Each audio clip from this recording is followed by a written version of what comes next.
शिवसेना पक्ष चिन्ह सुनावणी सुरू झालेली आहे। ठाकरेंच्या युक्तिवादानंतर आज शिवसेनेकडून युक्तिवादाची शक्यता आहे। सर्वोच्च न्यायालयामध्ये सुनावणीला सुरुवात होणार आहे। आजही कपिल सिब्बलांचा युक्तिवाद सध्या सुरू झालेला आहे आणि या सगळ्या पार्श्वभूमीवरती आजच्या सुनावणीमध्ये काय होतं हे सुद्धा पाहणं तितकंच निर्णायक ठरणार आहे। कारण याच्या आधी सुद्धा सुनावणीमध्ये कपिल सिब्बलांनी युक्तिवाद केलेला होता।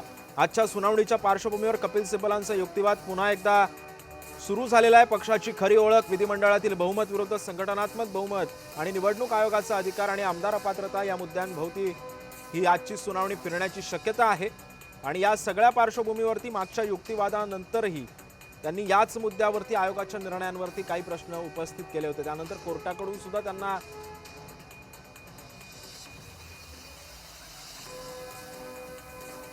सांगण्यात आलेलं होतं आणि या सगळ्या पार्श्वभूमीवरती कपिल सिब्बल युक्तिवाद करतायत। आजच्या युक्तिवादामध्ये नेमकं ते काय बोलतात, कोणत्या घटनांचा आढावा घेतात आणि काय मार्गदर्शन करतात हे सुद्धा पाहणं तितकंच महत्त्वाचं ठरणार आहे। सोबतच या सगळ्या बाबींवरती आजची सुनावणी अतिशय निर्णायक ठरणार आहे। कारण याच्या आधीच्या जर सुनावणीमध्ये आपण बघितलं असेल तर कपिल सिब्बलांनी निवडणूक आयोगानं दिलेला निर्णय कशा पद्धतीने चुकीचा होता हे वारंवार कोर्टासमोर त्यांनी निदर्शनास आणून दिलेलं होतं।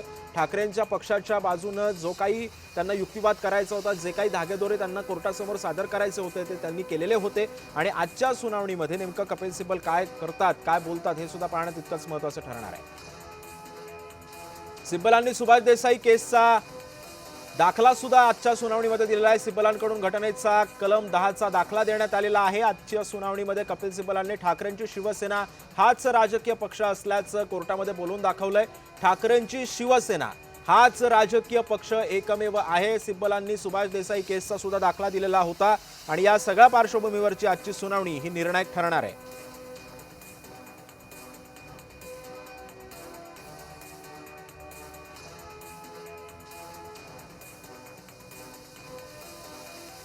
आणि या सगळ्या पार्श्वभूमीवरती सिब्बलांनी आता सुभाष देसाई केसचा दाखला दिलेला आहे। ठाकरेंची सेना म्हणजेच ही शिवसेना असल्याचं कपिल सिब्बलांनी आता युक्तिवाद करताना म्हटलंय। सुभाष देसाई विरुद्ध प्रधान सचिव राज्यपाल महाराष्ट्र या प्रकरणाचा दाखला सिब्बलांनी दिलेला आहे। आणि या सगळ्या पार्श्वभूमीवरती नेमकं कोर्ट आता काय आपली भूमिका मांडतं हे सुद्धा पाहणं तितकंच महत्त्वाचं ठरणार आहे। कारण कपिल सिब्बलांनी याच्या आधीचं जर आपण बघितलं असेल तर या आधीच्या सुनावण्यांमध्ये सुद्धा आमदार अपात्रता असेल आणि 10व्या परिच्छेदाचा जरी त्यांनी दाखला वारंवार देत असतील तरी सुद्धा जो काही निर्णय गेल्या काही वर्षांपूर्वी निवडणूक आयोगाने दिलेला होता, एकनाथ शिंदेंकडे पक्ष आणि चिन्ह हे गेलेलं होतं, हा निर्णय कशा पद्धतीने चुकीचा निवडणूक आयोगाने दिलेला होता हा एकंदरीत सांगण्याचा कुठेतरी प्रयत्न हा कपिल सिब्बलांनी आपल्या युक्तिवादातून केलेला होता। आजच्या सुनावणीमध्ये सुद्धा आता कपिल सिब्बल काय युक्तिवाद करतात हे सुद्धा पाहणं तितकंच महत्त्वाचं ठरणार आहे। 2018च्या घटनेनुसार सर्वाधिक ठाकरेंच्या बाजूने कल होता। पक्ष विलीन होणं ठीक आहे, पण त्यावरचा दावा करणं चूक असल्याचं सिब्बल आपल्या युक्तिवादातून म्हणतायत। शिवसेना पक्ष आणि चिन्हाची सुनावणी आता सुप्रीम कोर्टामध्ये सुरू झालेली आहे। आणि या सगळ्या पार्श्वभूमीवरती आपण जाणून घेऊयात नेमका काय होतं सुनावणीमध्ये। माझा सहकारी शुभम उमाळे आपल्या सोबत आहे। शुभम, आपण बघतोय की सुभाष देसाई केसचा दाखला कपिल सिब्बलांनी आजच्या युक्तिवादामध्ये दिलेला आहे। नेमका कोणता कायदेशीर मुद्दा अधोरेखित करायचं बघतायत आपल्या युक्तिवादामध्ये कपिल सिब्बल, काय माहितीये? सिद्धेश, खरं बघायला गेलं तर शिवसेना पक्ष आणि चिन्हाबाबत सुनावणीला आता सुरुवात झालेली आहे। दिल्लीतील सुप्रीम कोर्ट या ठिकाणी सुनावणीला सुरुवात झाली आणि खरं तर हा तिसरा आठवडा म्हणता येईल। आणखी पहिल्या आठवड्यात 3 दिवस तर दुसऱ्या आठवड्यात 2 दिवस आणि आता मात्र तिसरा आठवडा आणि 6वा दिवस या सुनावणीसाठी सुरू झालेला आहे। एकूणच पाहायला गेलं तर 6 तासांचा युक्तिवाद हा कपिल सिब्बल यांच्याकडनं करण्यात आलेला आहे। आणि अशामध्येच कुठेतरी उद्धव ठाकरे यांची बाजू जी आहे ती आता कुठेतरी मजबूतरित्या जी आहे सुप्रीम कोर्टामध्ये बेंच पुढे मांडताना कपिल सिब्बल हे यशस्वी होताना दिसून येत आहेत असं काही म्हणता याला हरकत नाही। अशामध्ये समजा पाहायला गेलं तर सुनावणीला आज पुन्हा एकदा सुरुवात झालेली आहे। खरं तर आज युक्तिवाद संपेल असं स्वतः खासदार संजय राऊत यांनी देखील सांगितलेलं आहे। त्यामुळे कदाचित आज कपिल सिब्बल यांचा युक्तिवाद संपल्यानंतर आजच जे आहे शिवसेना शिंदे गटाचे जे सर्व वकील आहेत ते सगळे आपला युक्तिवाद करणार का हे प्रामुख्याने पाहायला लागेल। अर्थातच संपूर्ण युक्तिवादाचा हा संपूर्ण कार्यकाळ बघितला, ज्या सुनावणीचा कार्यकाळ बघितला, यामध्ये निवडणूक आयोगाच्या विरोधात कपिल सिब्बल यांनी आपले अनेक महत्त्वाचे मुद्दे उपस्थित केलेले आहेत। कशा पद्धतीने पद्धतीने एकनाथ शिंदे यांनी संपूर्ण सत्ता करण्याचा संपूर्ण सत्ता काबीज केली होती, कशा पद्धतीने ते मुख्यमंत्री झाले, कशा पद्धतीत त्यांनी पक्षातील सर्व घटनेमध्ये देखील बदल केले, याबद्दल त्यांनी स्पष्टपणे जे आहे सुप्रीम कोर्टापुढे उद्धव ठाकरे यांची बाजू मांडताना सांगितलं होतं। त्यामुळे एकीकडे निवडणूक आयोगाकडनं काय काय घडामोडी घडल्या, तर दुसरीकडे एकनाथ शिंदेंनी संपूर्ण प्रकरण हे कशा पद्धतीने समोर आणलं आणि पक्ष आणि चिन्ह मिळेपर्यंत कशा पद्धतीने वाटचाल त्यांची सुरू होती, याबद्दल त्यांनी या संपूर्ण युक्तिवादामध्ये सांगितलं। अशामध्येच पाहायला गेलं तर आजचा देखील युक्तिवाद हा अत्यंत महत्त्वाचा मानला जातोय, कारण की कदाचित आज समजा शेवटचं असेल तर ते क्लोजिंग काय घेतील, क्लोजिंग कशा पद्धतीने त्यांची असणार आहे, या संपूर्ण युक्तिवादाबद्दलची हे पाहणं अत्यंत महत्त्वाचं असणार आहे। कारण की आजच्या युक्तिवादावर किंवा आजच्या तारखेवरच नेमकं आता अंतिम युक्तिवाद असा म्हणता येणार आहे आणि याच अंतिम युक्तिवादावर संपूर्ण ही केस जी आहे ती अवलंबून आहे। या युक्तिवादाच्या अनुषंगानेच किंवा निदर्शनातच सुप्रीम कोर्ट जे आहे आपला निर्णय घेताना जे आहे ज्यावेळेस निर्णय देण्याचं काम येईल, ज्यावेळेस निकाल वाचण्याचं काम येईल, त्यावेळेस देखील निर्णय घेण्यासाठी अत्यंत महत्त्वाचं हा अंतिम युक्तिवाद मानला जाणार आहे।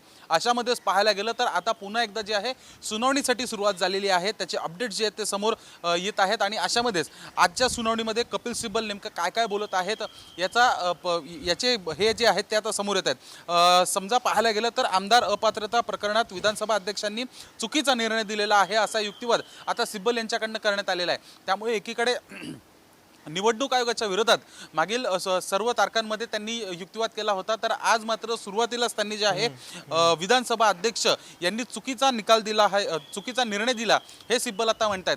अर्थातच त्यावेळेस तत्कालीन विधानसभा अध्यक्ष राहुल नार्वेकर हे होते आणि त्यांनी पण अनेकदा अशा सुनावण्या घेतल्या होत्या आणि त्याच दरम्यान कुठेतरी संपूर्ण बाजू जी आहे त्यांनी ही संपूर्ण बाजू जी आहे ती समोरच दिली होती, एकनाथ शिंदे यांच्या बाजूने दिली होती आणि त्यामुळे कुठेतरी पाहायला गेलं कपिल सिब्बल असं म्हणाले होते ज्या सुभाष देसाई केसचा जो काही दाखला आता त्यांनी युक्तिवादामध्ये दिलेला आहे, या केसच्या दाखल्याचा परिणाम हा थेट शिवसेना पक्ष आणि चिन्हावरती होऊ शकतो का? नाही, अर्थातच ज्या पद्धतीचे दाखले सातत्याने कपिल सिब्बल यांनी दिलेले आहेत तर त्यामुळे कुठेतरी हे महत्त्वाचे मानले जातात का, किंवा नेमकं त्यावेळेस कोणत्या परिस्थिती होत्या, त्यावेळेस कोणत्या प्रकारच्या सर्व घटना ज्या होत्या घडल्या होत्या त्यावरच अवलंबून आहे। शिवसेना पक्ष आणि चिन्हाबाबतची घटना ही अत्यंत आजपर्यंत घडलेल्या सगळ्या केसपेक्षा वेगळी केस आहे, पण कुठेतरी अनेक ज्या प्रलंबित निवडणूक आयोगाच्या विरोधात संपूर्ण खटले सुरू आहेत त्यांच्यासाठी देखील एक महत्त्वाचा निर्णय हा शिवसेना पक्ष आणि चिन्हाबाबत झाला तर तो मानण्यात येऊ शकतो। नेमका आता या खटल्यामध्ये या गोष्टींचा संपूर्ण समजा ते कुठेतरी हे देत असतील, एक स्वतःची बाजू मजबूत करण्यासाठी, स्ट्रॉंग करण्यासाठी कुठेतरी त्याचा एक आधार घेण्याचा प्रयत्न करत असतील तर कोर्ट तो कितपत ग्राह्य धरतो, कोर्ट तो ग्राह्य धरतो की नाही। इतकंच नाही तर त्यावेळेसच्या दाखल्यांनुसार किंवा त्यावेळेसच्या युक्तिवादामध्ये जे त्यावेळेस वकिलांनी केलं होतं त्यामधला कुठला मुद्दा या मुद्द्याशी शिवसेना पक्ष आणि चिन्हाशी कुठेतरी मॅच होतो का, किंवा मग आपण त्याचा आधार घेऊ शकतो का त्यावेळेस झालेल्या निरीक्षणाचा, यावरच अवलंबून आहे की कितपत महत्त्व देण्यात येतं। त्यामुळे कुठेतरी आता जे न्यायाधीश या ठिकाणी बसलेले आहेत बेंचवर त्यांच्यावरच आहे की ज्या प्रकारचे संपूर्ण आधार देणाऱ्या गोष्टी ज्या उद्धव ठाकरेंच्या बाजूनी होतील त्या कितपत ग्राह्य धरायच्या की नाही धरायच्या याबद्दल आता कोर्ट आणि न्यायमूर्ती जे आहे हेच ठरवतील। सिद्धेश, नक्कीच, पण या सगळ्या पार्श्वभूमीवरती शुभम आपण बघितलं असेल की जे विधिमंडळामधलं जे काही बहुमत होतं आणि जे मूळ पक्षामधलं असलेलं जे बहुमत होतं, या एकंदरीत सगळा हा जो काही फरक आहे तो सुभाष देसाई केसच्या दाखल्यावरून कुठेतरी दाखवण्याचा प्रयत्न करतायत का कपिल सिब्बल आजच्या युक्तिवादामध्ये? कसं बघायचं आजच्या युक्तिवादाकडे? अर्थातच विधिमंडळ पक्ष वेगळा आणि राजकीय पक्ष वेगळा याबद्दल जेव्हा स्पष्टपणे युक्तिवाद करण्यात आला होता तेव्हा समजलं होतं की एकनाथ शिंदे यांच्याकडे 30 ते 31 आमदार आणि मंत्री हे आहेत आणि इतकंच नाही तर मग पक्ष जो आहे तो पूर्ण तो 19 लाख सदस्यांचा आहे। त्यामुळे 20 लाख जरी आपण पकडलं तरी मग इतक्या मोठ्या संख्येने संपूर्ण महाराष्ट्रातनं सदस्य हे या संपूर्ण पक्षामध्ये जोडले गेले होते। सिद्धेश, काही अपडेट येत आहेत समोर याच्यामध्ये। आता युक्तिवादादरम्यान सिब्बल असं बोलतात की आम्हाला व्हिप जारी करण्याचा अधिकार आहे आणि संसदेत पक्षाचा नेता कोण होणार हे निदर्शनात करण्याचा अधिकार त्या व्हिपला आहे। हा निर्णय अध्यक्षांना घ्यावा लागेल। प्रश्न हा आहे की 2018ची पक्ष घटना, सत्ता संरचना आणि पक्षाचे नेतृत्व 1999च्या घटनेनुसारच आहे असं सिब्बल या ठिकाणी बोलतायत।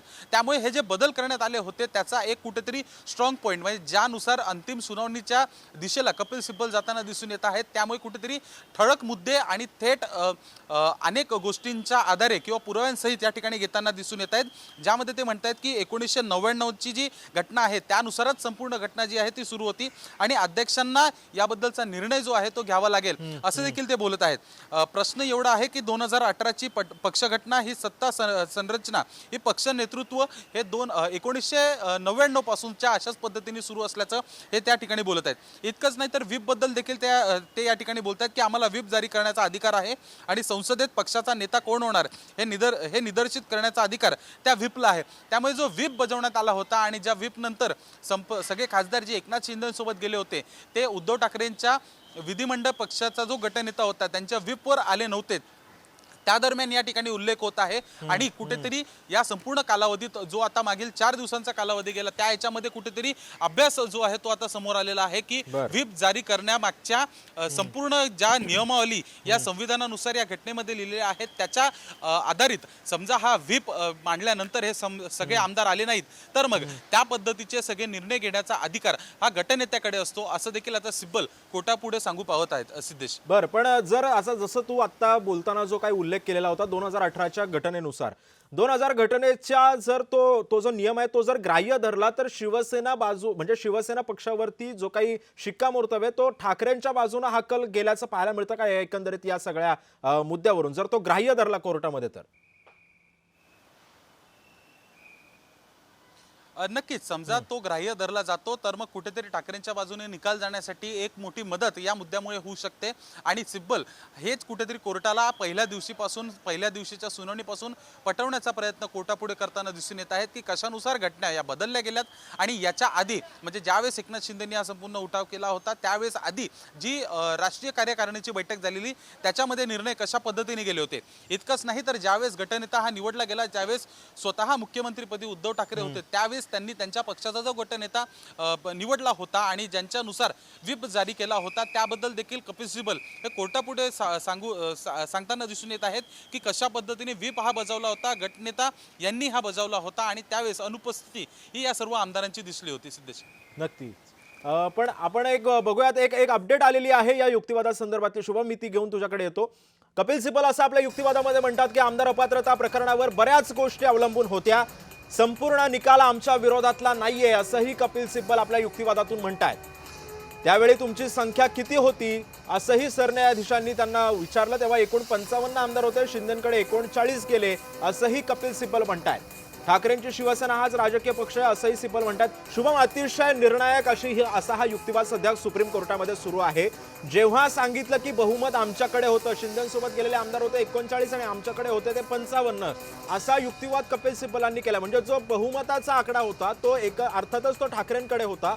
हा जो मुद्दा आहे जो आता कपिल सिब्बलांनी उपस्थित केलाय, या आमदारांच्या संख्येच्या वरून आजची जी सुनावणी आहे ती नेमकी कितपत निर्णायक ठरू शकते आणि हा कितपत प्लस पॉइंट ठाकरे गटासाठी ठरू शकतो आजच्या सुनावणीमध्ये?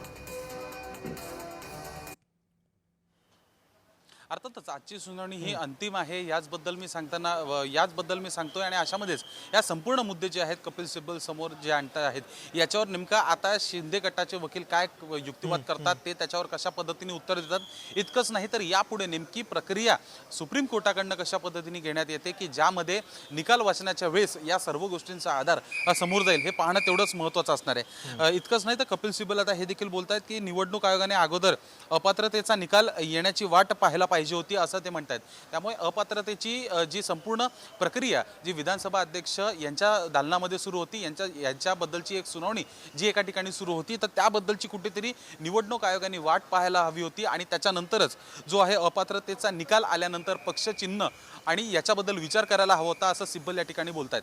अर्थातच नेमका त्यांच्या मनात कशा पद्धतीची त्यांच्या उद्धव ठाकरे यांच्याबद्दल भूमिका आहे या ठिकाणी हे दिसून येत आहे, कारण की अर्थातच पाहायला गेलं तर मग एकीकडे सुनावणी सुरू होती, पण मात्र पक्षचिन्ह हे जे आहे एकनाथ शिंदेंना देण्यात आलं होतं. निवडणुकीच्या तोंडावर जे आहे पक्षचिन्ह देण्यात आलं होतं.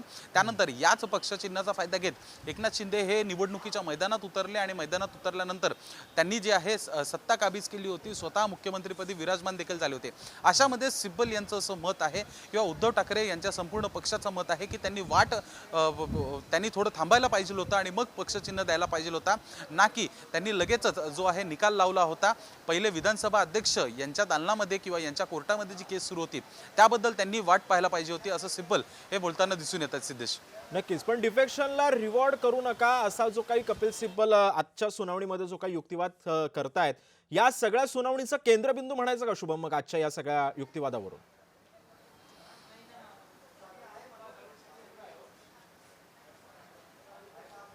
नक्कीच या सगळ्या गोष्टींना केंद्रबिंदू म्हणायला बिलकुल हरकत नाही आहे, कारण की संपूर्ण जे दोन निकाल एकनाथ शिंदेच्या बाजूने गेलेले आहेत त्यांनाच टार्गेट करण्याचा प्रयत्न हा सिब्बल यांच्याकडनं करून येतोय.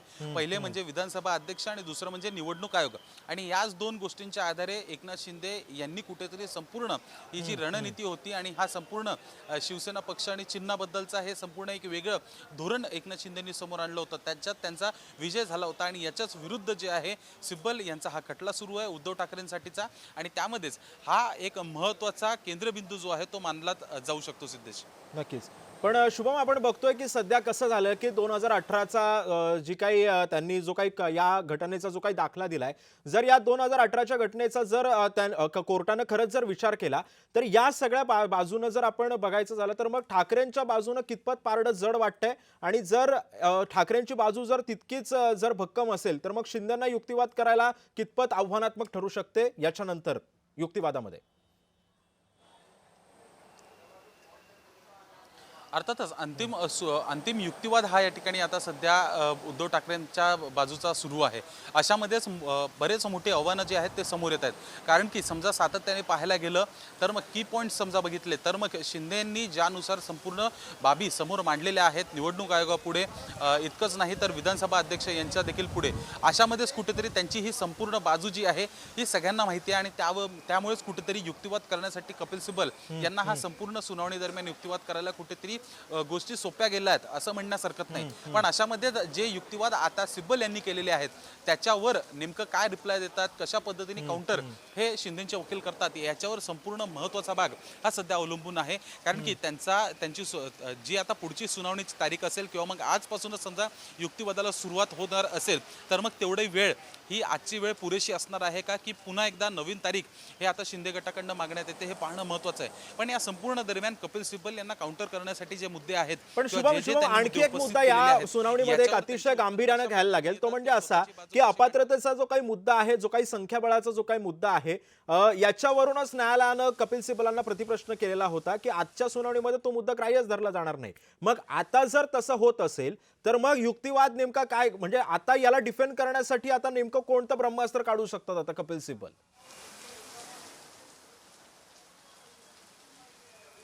अर्थातच याबद्दल अंदाज लावणं प्रचंड कठीण आहे, पण या संपूर्ण दरम्यान समजा कपिल सिब्बल यांना पुन्हा एकदा समजा उद्धव ठाकरे असतील किंवा जे संपूर्ण याचिकाकर्ते आहेत त्यांना समोर आणून कोर्टापुढे समजा त्यांची देखील स्टेटमेंट्स घ्यायची असतील तर हा कुठेतरी एक महत्त्वाचा मुद्दा जाऊ शकतो. अशा पद्धतीने एक अंदाज जो आहे तो व्यक्त करण्यात येऊ शकतो, कारण की यावरच अवलंबून आहे. कारण की याचिका करत असताना जे संपूर्ण टीम असेल, म्हणजे जे संजय राऊत असतील किंवा अरविंद सावंत असतील किंवा अनिल देसाई असतील, हे समजा कोर्टापुढे आपली बाजू मांडताना दिसून आले तर मग कुठेतरी एक वेगळा अँगल जो आहे तो या संपूर्ण केसला जाऊ शकतो, जो एकनाथ शिंदे यांच्या विरुद्ध असेल पण उद्धव ठाकरे यांच्या बाजूनी असेल. नक्कीच, पण कपिल सिब्बल असं म्हणतात आपल्या युक्तिवादामध्ये विलीन होणं ठीक आहे पण पक्षावरती दावा करणं हे चूक आहे. हा जो काही आता युक्तिवाद कपिल सिब्बलांनी आता कोर्टासमोर केलेला आहे, म्हणजे एक प्रकारे तुम्ही विलीन व्हायला काही तुम्हाला ना नाहीये, पण पक्षावरती अधिकार दाखवणं चूक आहे. मग जर पक्षावरती अधिकार दाखवलेला असेल, जर निवडणूक आयोगानं जर या बहुमताला सर्वस्व ठेवून जर शिंदेच्या बाजूने निकाल दिला असेल तर मग आजच्या सुनावणीमध्ये हा मुद्दा कितपत ग्राह्य धरला जाऊ शकतो आणि कितपत निर्णायक ठरू शकतो आजच्या सुनावणीसाठी? अर्थातच सिद्धेश, कोणते असे मुद्दे आहेत जे कोर्ट आपल्या जे संपूर्ण युक्तिवाद वकिलांकडनं करण्यात येत आहेत दोन्ही पार्टीजकडनं, त्यावर नेमकं कितपत ग्राह्य सुप्रीम कोर्ट किंवा मग न्यायाधीश हे ठेवतील हे सांगणं फार कठीण आहे, कोणत्या पण मुद्द्याबद्दल असो. अशामध्ये समजा पाहायला गेलं तर नेमकं संपूर्ण सगळ्यांचे डोळे आता याच ठिकाणी आहेत की पक्ष, चिन्ह आणि नाव हे कुठेतरी गोठवण्यात येऊ शकतं, कुठेतरी फ्रीज होण्यात येऊ शकतं. राजकीय वर्तुळात देखील अशा पद्धतीची चर्चा सुरू आहे.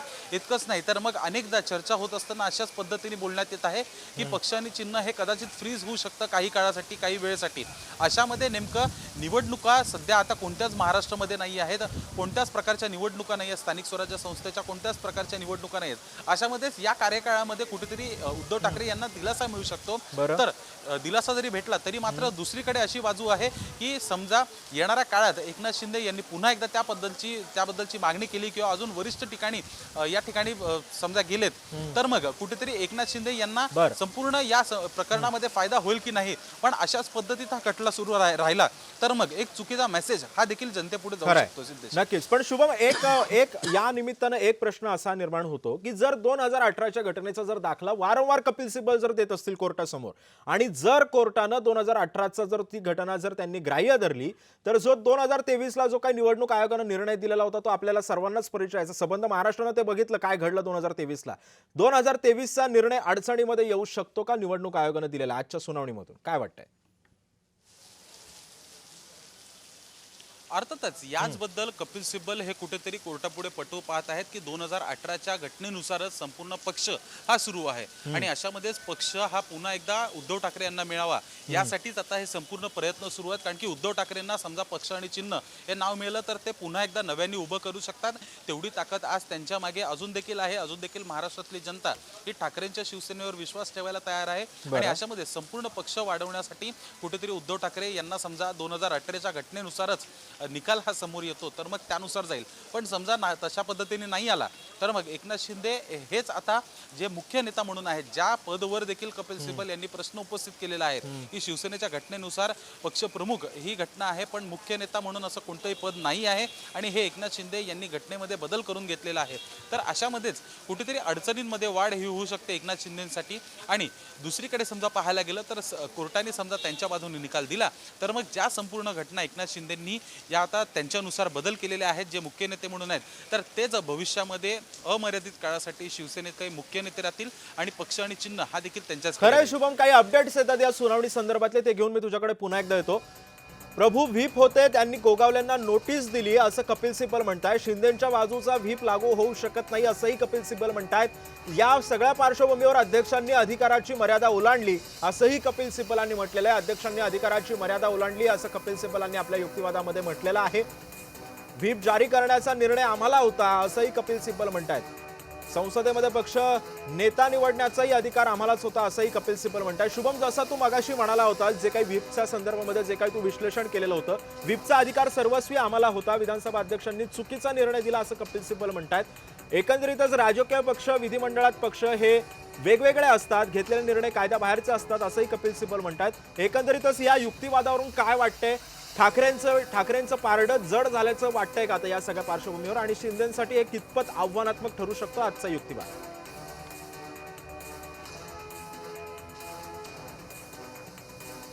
सुनावणीमध्ये कपिल सिब्बल यांचा युक्तिवाद सुरू आहे आणि त्यामुळे उद्धव ठाकरे यांचीच बाजू जी आहे किंवा यांच्या बाजूचं नाण्याचे जे दोन भाग असतात त्यातला एकच भाग जो आहे तो सध्या संपूर्ण महाराष्ट्राला पाहायला मिळतोय. अशामध्येच नेमका आता जेव्हा नाण्याची दुसरी बाजू जो युक्तिवाद शिंदे गटाकडनं सुरू होईल त्यावेळेस नेमका अंदाज लावता येईल की कशा पद्धतीने हा संपूर्ण सुनावणीचा कार्यकाळ हा पुढे जाताना दिसून येत आहे आणि कोणाची बाजू मजबूत आहे. सध्या समजा मागील 6 दिवसांपासूनची सुनावणी बघितली तर उद्धव ठाकरे यांचंच पारडं मजबूत असल्याचं असल्याचं कपिल सिब्बल यांच्या युक्तिवादातनं दिसून येत आहे. इतकंच नाही तर संपूर्ण समजा कोर्टाने याच सगळ्या गोष्टी निदर्शनात ठेवून उद्धव ठाकरेंच्या बाजूने निकाल दिला तर कपिल सिब्बल हे या संपूर्ण प्रकरणामध्ये गेम चेंजर ठरू शकतात. कारण की त्यांच्या युक्तिवादामुळेच कुठेतरी सुप्रीम कोर्टाने उद्धव ठाकरेंचीच बाजू योग्य असल्याचा एक अंदाज लावून किंवा त्या पद्धतीचा अभ्यास करूनच त्यांच्या बाजूने निकाल देऊ शकतात. त्यामुळे कपिल सिब्बल या संपूर्ण शिवसेना पक्ष चिन्हामध्ये गेम चेंजर म्हणून एक वकील म्हणून जे आहेत ते ठरू शकतात आणि पुन्हा एकदा नावलौकिक हे त्यांचं वैयक्तिक संपूर्ण भविष्यासाठी देखील होऊ शकतं. अशामध्येच एकनाथ शिंदे याच्यामध्ये जे यांना बॅकफुटवर येण्याची वेळ येईल किंवा एकनाथ शिंदे या गोष्टीवर पुढे जाऊन अजून काय कशा पद्धतीने हालचाली करतात हे देखील पाहणं महत्त्वाचं असेल. पण सध्यापर्यंतचा झालेला सगळा युक्तिवाद हा कुठेतरी उद्धव ठाकरे यांचीच बाजू पुढे नेण्यासाठीच आहे. संपूर्ण महाराष्ट्रामध्ये त्यांच्यासाठी कुठेतरी सहानुभूती ही चुकीच्या घटना घडलेल्या आहेत किंवा चुकीच्या पद्धतीने एकनाथ शिंदेंनी चुकीच्या पद्धतीने हा संपूर्ण गैरवापर करत जे आहे संपूर्ण खटला पुढे आणलेला आहे. स्वतः देखील सत्तेमध्ये स्थापन झाले, मुख्यमंत्री पद घेतलं, आज उपमुख्यमंत्री म्हणून आहेत आणि 4 वर्षांपासून हा संपूर्ण प्रकार ज्या पद्धतीने निवडणूक आयोगाकडनं प्रलंबित असल्याचं दिसून येतोय किंवा अध्यक्ष यांच्या दालनातनं देखील जो निर्णय देण्यात आला त्यानंतर कोणत्याही प्रकारची हालचाल नाही झाली. तर मग हा संपूर्ण प्रकार समजा समोर आला उद्धव ठाकरेंच्या बाजूनी तर या सहानुभूतीचं शक्तीमध्ये रूपांतर होईल आणि महाराष्ट्रातील राजकारणामध्ये येणाऱ्या काळात अनेक बदल जे आहेत ते देखील दिसून येऊ शकतात. सिद्धेश, नक्कीच. पण शुभम, एक प्रकारे आपण अजून एक मुद्दा हा या सगळ्या सुनावणीमध्ये महत्त्वाचा आहे, तो म्हणजे असा की कपिल सिब्बल म्हणतात की प्रभू त्यावेळी प्रतोद होते आणि त्यानंतर त्यांनी व्हीप लागू केलेला होता, व्हीप आमच्याकडे होता आणि त्यानंतर जेव्हा हा सगळं राजकीय नाट्य रंगलं तेव्हा गोगावलेंना नोटीस पाठवलेली होती. मग या नोटिसीचं काय झालं? मग काय निवडणूक आयोगाने ती नोटीस ग्राह्यच धरली नाही का हा निर्णय देताना? असाही मुद्दा आता या निमित्तानं उपस्थित होतोय. अर्थातच प्रभू यांनी ज्यावेळेस व्हीप जारी केला होता तो व्हीप कुठेतरी योग्य होता, कारण की संपूर्ण प्रकरणामध्ये समजा पाहायला गेलं तर मग ज्यावेळेस हे एकनाथ शिंदे आणि सर्व आमदार आणि मंत्री ज्यावेळेस महाराष्ट्राच्या बाहेर होते त्यावेळेस हा व्हीप बजावण्यात आला होता, सगळ्यांना येण्यासाठी व्हीप बजावला होता. अशामध्येच हे लोक पोचले नव्हते. त्यावेळेस शिवसेना राजकीय पक्ष आणि शिवसेनेचं विधिमंडळ पक्ष हे दोन्ही पण उद्धव ठाकरे यांच्या बाजूने होतं. स्वतः ते या ठिकाणी मुख्यमंत्री देखील होते. अशामध्येच हा कुठेतरी व्हीप जो आहे हा महत्त्वाचा मानला जातो. अशामध्येच त्यांनी गोगावले यांना नोटीस जी दिली अशा पद्धतीने बोलण्यात येईल. तर याच गोगावलेंना आत्ताच 24 तास आधी महाराष्ट्र राज्यातील रायगड जिल्ह्यातील पालकमंत्रीपद हे देखील मिळाले. त्यामुळे शिंदे यांनी संपूर्ण प्रकरणाचा फायदा घेतला असं नाही, तर शिंदे यांच्या पक्षातील प्रत्येक आमदारांनी किंवा जे आज मंत्री आहेत प्रत्येकाने या सर्व गोष्टींचा फायदा घेतलेल्याचं स्पष्टपणे दिसून आलेलं आहे. अशामध्येच त्यांची बाजू आता त्यांचे वकील काय म्हणतात याच्यावर अवलंबून आहे की हे सगळं योग्य होतं की खरंच फायदा घेतला होता. या सगळ्या याच्यात गोगावलेंना जी नोटीस बजावण्यात आली त्यावर कोणत्याही प्रकारचं उत्तर हे गोगावले यांनी दिलं नव्हतं आणि त्याबद्दल कोणत्याही प्रकारची कारवाई ही गोगावलेंवर ना पक्षाकडनं करण्यात आली, ना विधानसभा अध्यक्ष यांच्याकडनं करण्यात आली, ना निवडणूक आयोगाकडनं करण्यात आली. त्यावेळेस फक्त कुठेतरी एक अंदाज लावून आपण आपली बाजू मजबूत करण्यासाठी काय काय हालचाली करू शकतो त्याच्यातला हा एक भाग होता जो कपिल सिब्बल आता कोर्टापुढे सांगत आहेत आणि त्यांच्या युक्तिवादामध्ये देखील हा महत्त्वाचा मुद्दा जो आहे तो मानण्यात येऊ शकतो आणि त्याच्यावर आधारित समजा येणाऱ्या काळामध्ये भरत गोगावले यांच्या या मुद्द्यावरनं जो व्हीप बजावला होता आणि नोटीस दिली होती यावर समजा कोर्टापुढे निर्णय घेण्याची वेळ आली तर ती नक्कीच उद्धव ठाकरे यांच्या बाजूनी जाईल असा एक अंदाज व्यक्त होऊ शकतो. सिद्धेश, शुभम, तुमच्याकडे पुन्हा एकदा येते पुढचा तपशील घ्यायला. सध्या आपण प्रेक्षकांना पुन्हा एकदा महत्त्वाचे काही मुद्दे सांगूयात. घेतलेले निर्णय कायद्याच्या बाहेरचे असल्याचं म्हटलं गेलेलं आहे. प्रभू व्हीप होते, त्यांनी गोगावलेंना नोटीस दिली असा मुद्दाही सिब्बल यांनी उपस्थित केला. शिंदेंच्या बाजूचा व्हीप लागू होत नाही असं देखील ते म्हणाले. पक्ष विलीन होणं ठीक, त्यावर दावा करणं चूक आहे असा मुद्दा सुद्धा कपिल सिब्बल यांनी उपस्थित केलेला आहे. आम्ही पक्ष असं सांगणं हे चूक असल्यासंदर्भातला मुद्दा सुद्धा सिब्बल यांनी उपस्थित केलेला आहे. आमदारांच्या अपात्रतेवर सिब्बल यांनी हा युक्तिवाद केलेला आहे. विधानसभा अध्यक्षांनी फक्त विधिमंडळ बहुमताचा विचार केला. आमदार अपात्रता प्रकरणावर बऱ्याच गोष्टी अवलंबून असल्याचं सुद्धा सिब्बल यांनी म्हटलेलं आहे. संपूर्ण निकाल आमच्या विरोधातला नाही असं देखील सिब्बल यांनी नमूद केलेलं आहे. त्यावेळी तुमची संख्या किती होती असा प्रश्न यावर सरन्यायाधीशांकडून उपस्थित केला गेला आणि एकूण 55 आमदार होते, ज्यातले शिंदेंकडे 39 गेले असं सिब्बल म्हणाले. प्रभू हे व्हीप होते आणि त्यांनी गोगावलेंना नोटीस दिलेली होती याचा सुद्धा उल्लेख सिब्बल यांनी आपल्या युक्तिवादादरम्यान केलेला आहे. एकंदरीत संपूर्ण निर्णय हा आमच्या विरोधातला नाही असं सिब्बल यांच्याकडून म्हटलं गेलेलं आहे. बंडखोरीनंतर शिंदेंनी गोगावलेंना प्रतोद बनवलं. अध्यक्षांचा निर्णय त्यांच्या कार्यकक्षेत येतो का असा सुद्धा सवाल सिब्बल यांच्याकडून उपस्थित करण्यात आलाय. गोगावलेंना कोणत्या कायद्यानुसार प्रतोद केलं हा प्रश्न सुद्धा सिब्बल यांनी उपस्थित केलेला आहे. गोगावले कोणत्या पक्षाचे प्रतोद होते असं सिब्बल म्हणाले. अध्यक्ष आंधळेपणानं निर्णय घेऊ शकत नाहीत असा मुद्दा सुद्धा सिब्बल यांनी उपस्थित केलाय. संख्येपेक्षा पक्षाची घटना महत्त्वाची असते असं देखील त्यांनी म्हटलंय. पुन्हा एकदा प्रतिनिधी शुभम उमाळे यांच्याकडे जाऊयात, ते या संदर्भात आणखी विश्लेषण करतील. शुभम, रिद्धी, बघायला गेलं तर अनेक कोर्टामधल्या जे महत्त्वाचे मुद्दे आहेत ते समोर येत आहेत, ज्यामध्ये 1999ची घटना ही आयोगाच्या कार्यालयात उपलब्ध आहे असं देखील या ठिकाणी सिब्बल बोलत आहेत. त्यामुळे 1999ची घटना ही निवडणूक आयोगाच्या कार्यालयामध्ये आहे, निवडणूक आयोगाकडे अजून देखील आहे, हे आता कोर्टापुढे मांडतायत. त्यामुळे कदाचित कोर्ट या पद्धतीचे आदेश देऊ शकतो की नेमकी ती घटना काय आहे ही कोर्टापुढे मांडण्यात यावी. कारण की अजून सुनावणी जी आहे ती उद्धव ठाकरे यांच्या बाजूने सुरू आहे. एकनाथ शिंदे यांच्या वकिलांकडनं या संपूर्ण सुनावणीच्या दरम्यान युक्तिवाद हा अजून देखील प्रलंबित आहे. अशामध्ये समजा कोर्टाने समजा हे आदेश दिले तर मग कुठेतरी अडचणींमध्ये वाढ जी आहे ती एकनाथ शिंदे यांच्यासाठी होऊ शकते. कारण की ज्यानुसार एकनाथ शिंदेंनी हे संपूर्ण प्रकरण समोर आणलेलं आहे, त्यामुळे एकनाथ शिंदे यांना देखील संपूर्ण घटना ही पक्षाची माहिती आणि यांना शिंदेंकडे देखील नोंद असेल की निवडणूक आयोगाकडे ही संपूर्ण पक्ष घटना नोंदवली गेली आहे याबद्दलचं. कारण की शिंदे यांच्याकडे अनेक महत्त्वाच्या जबाबदाऱ्या त्यावेळेस देखील उद्धव ठाकरे यांच्या नेतृत्वात जी शिवसेना होती त्यावेळेस होते आणि अशामध्येच कुठेतरी एकनाथ शिंदे हे महत्त्वाचे मंत्री हे देखील त्यावेळेस मानले होते. अनेक महत्त्वाची खाती उद्धव ठाकरे यांनी त्यांना विश्वासाने दिली होती. अशामध्ये या संपूर्ण प्रकरणात एकनाथ शिंदे यांच्याकडे या सर्व गोष्टींची नोंद जी आहे ती असणार आहे. आणि समजा कोर्टाने संपूर्ण घटना ही निवडणूक आयोगाकडनं मागवली, कपिल सिब्बल ज्यानुसार युक्तिवादामध्ये म्हणत आहेत त्यानुसार कुठेतरी अडचणी ह्या येणाऱ्या काळात वाढू शकतात. आणि अशामध्येच अजून देखील पुढे समजा पाहायला गेलं तर मग जो व्हीप बजावला होता, व्हीप बजावल्यानंतर एकनाथ शिंदे यांनी भरत गोगावले यांना प्रतोद देखील केलं होतं. तर त्यावर प्रश्नचिन्ह उपस्थित करण्यात आलेलं आहे सिब्बल यांच्याकडनं की कोणत्या कायद्यानुसार भरत गोगावले यांना प्रतोद हे नेमण्यात आलं होतं. कारण की ज्यानुसार पक्ष आणि चिन्ह हे शिवसेना पक्ष ही आमचाच खरा आहे अशा पद्धतीने ज्यावेळेस एकनाथ शिंदे बोलताना दिसून येत होते. पण या संपूर्ण प्रक्रियेमध्ये ज्यावेळेस एकनाथ शिंदे इकडनं सगळे आमदार घेऊन गेले होते, जसं मी मगाशी म्हणालो, त्यावेळेस पक्ष, विधिमंडळ पक्ष आणि राजकीय पक्ष हे दोन्ही देखील उद्धव ठाकरे यांच्यासोबतच होता. तर हा गेम चेंजर आणि महत्त्वाचा की पॉईंट हा ठरू शकतो की या हालचाली होत असताना तुम्ही निघून गेलात आणि नंतर तुम्ही दावा केलेला आहे. पण तुम्ही दावा करेपर्यंतचा जो कार्यकाळ होता, विधिमंडळ पक्षाचा असो की राजकीय पक्षाचा असो, तो उद्धव ठाकरे यांच्याचकडे होता आणि त्यांच्याच नेतृत्वात या संपूर्ण पक्ष जो आहे तो चालू होता.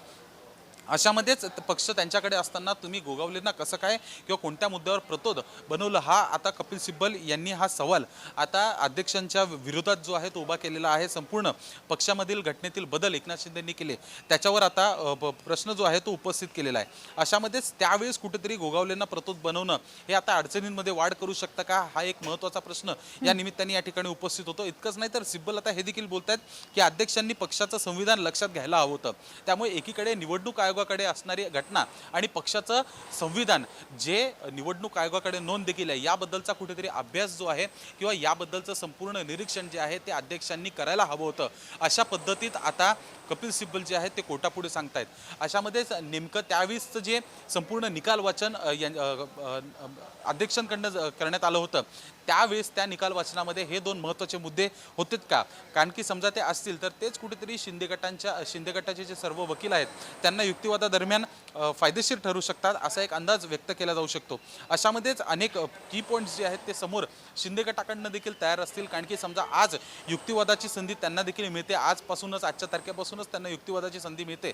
तर मग त्यासाठी ते पूर्वनियोजितपणे संपूर्ण नियोजन करून या ठिकाणी कोर्टात आले असतील असं देखील सांगण्यात येत आहे. अशामध्येच पाहायला गेलं तर अंतिम सुनावणी, अंतिम युक्तिवाद हा आज सिब्बल यांच्याकडनं करण्यात येतो आहे. आणि अशामध्येच या युक्तिवादामध्ये अनेक ठळक मुद्दे जे आहेत ते सिब्बल हे उपस्थित करताना दिसून येत आहेत. रिद्धी जी, शुभम, आता जसं तुम्ही उल्लेख केला रिद्धी, एक महत्त्वाची अपडेट समोर येत आहे बोला की कोर्टाने या ठिकाणी नाही रिद्धी या ठिकाणी कोर्टाने आता एक महत्त्वाचा प्रश्न उपस्थित केलेला आहे जो संपूर्ण प्रकरणामध्ये ज्यानुसार कपिल सिब्बल हा मुद्दा उपस्थित करतायत उद्धव ठाकरेंच्या बाजूनी, ते एक महत्त्वाचं निरीक्षण आणि एक महत्त्वाचा प्रश्न सध्या कोर्टाने उपस्थित केलेला आहे की मुख्य नेता पद हे घटनेत आहे का, अशा पद्धतीचा सवाल हा आता कोर्टाने उपस्थित केलेला आहे. सिब्बल यांनी मागच्या सुनावणीमध्ये जी त्यांची चौथा दिवस होता सुनावणीचा, त्याच वेळेस त्यांनी हा संपूर्ण मुद्दा उपस्थित केला होता की पक्षामध्ये पक्षप्रमुख पद हे आहे, त्याबद्दलची घटना देखील आहे, त्यानुसार त्याचं पक्षाचं संविधान देखील आहे. पण अशामध्येच कोर्टाने मात्र आज त्याच्यावर आता प्रश्न उपस्थित केलेला आहे की मुख्य नेता पद हे घटनेत होतं का शिवसेनेच्या. तर अर्थातच याचं उत्तर सिब्बल यांच्या युक्तिवादानुसार नाही म्हणूनच येतं. पण यावर कुठेतरी आता संपूर्ण पारडं हे आता बदलण्याची दाट शक्यता निर्माण होऊ शकते, ज्यामध्ये एकनाथ शिंदे यांच्या अडचणीत वाढ होऊ शकते किंवा मग पक्ष आणि चिन्ह जे आहे हे आता कोर्ट कुठेतरी फ्रीज करू शकतो, गोठवू शकतं, अशा पद्धतीचे वारे या प्रश्नानिमित्त वाहू लागण्यासाठी करण्यासाठी एक अंदाज जो आहे तो व्यक्त होतोय। आणखी मुख्य नेता पद हे एकनाथ शिंदेकडे आज जरी असलं तरी ही संपूर्ण घटना ही त्यांनी नोंदवलेली आहे। त्याच वेळेस समजा एकनाथ शिंदे यांनी शिवसेना पक्षामधील पक्षप्रमुख पद हे स्वतःकडे ठेवलं असतं तर मग कदाचित हा मुद्दा समोर आलाच नसता, पण पक्षप्रमुख हे स्वतःला कसे काय म्हणू शकतात हा मुद्दा आला असता। अशामध्येच या संपूर्ण घटनेच्या नोंदनुसार एकनाथ शिंदे यांनी स्वतःला मुख्य नेते म्हणून जे पद दिलं, ज्या पदी ते विराजमान झाले, ज्याबद्दलची राष्ट्रीय कार्यकारिणी बोलून मतदान घेऊन शिंदे पक्षातील प्रमुख म्हणून पक्षातील मुख्य नेता म्हणून निवड झाली, याच्यावर आता कोर्टाने कुठेतरी आक्षेप घेतलेला आहे आणि सवाल केलेला आहे वकिलांपुढे। रिद्धी जी शुभम, मी पुन्हा एकदा पुढचे तपशील घ्यायला तुमच्याकडे येतेच। आणखी काही महत्त्वाचे मुद्दे आपण बघूयात। आमदारांच्या अपात्रतेवर सिब्बल यांनी युक्तिवाद केलेला आहे। विधानसभा अध्यक्षांनी फक्त विधिमंडळ बहुमताचा विचार केला असं सिब्बल म्हणाले। पुढचा मुद्दा आहे तो म्हणजे आमदार अपात्रता प्रकरणावर बऱ्याच गोष्टी अवलंबून आहेत असं देखील त्यांनी सांगितलं। संपूर्ण निकाल आमच्या विरोधातला नाही असं सिब्बल म्हणतायत। त्यावेळी तुमची संख्या किती होती अशी विचारणा यावर सरन्यायाधीशांकडून केली गेली आणि एकूण 55 आमदार होते, ज्यातले शिंदेंकडे 39 गेले असा उल्लेख सिब्बल यांनी केला। पुढे अध्यक्षांनी अधिकाराची मर्यादा ओलांडली असं कपिल सिब्बल म्हणाले। अध्यक्षांनी अधिकाराची मर्यादा ओलांडल्याचा मुद्दा हा कपिल सिब्बल यांच्याकडून या युक्तिवादामध्ये उपस्थित करण्यात आलाय। व्हीप जारी करण्याचा निर्णय आमच्याकडे होता असंही सिब्बल म्हणतात, म्हणजे ठाकरेंकडे होता। संसदेत पक्षनेता निवडण्याचा अधिकार सुद्धा ठाकरेंकडेच असल्याचं सिब्बल यांनी नमूद केलं।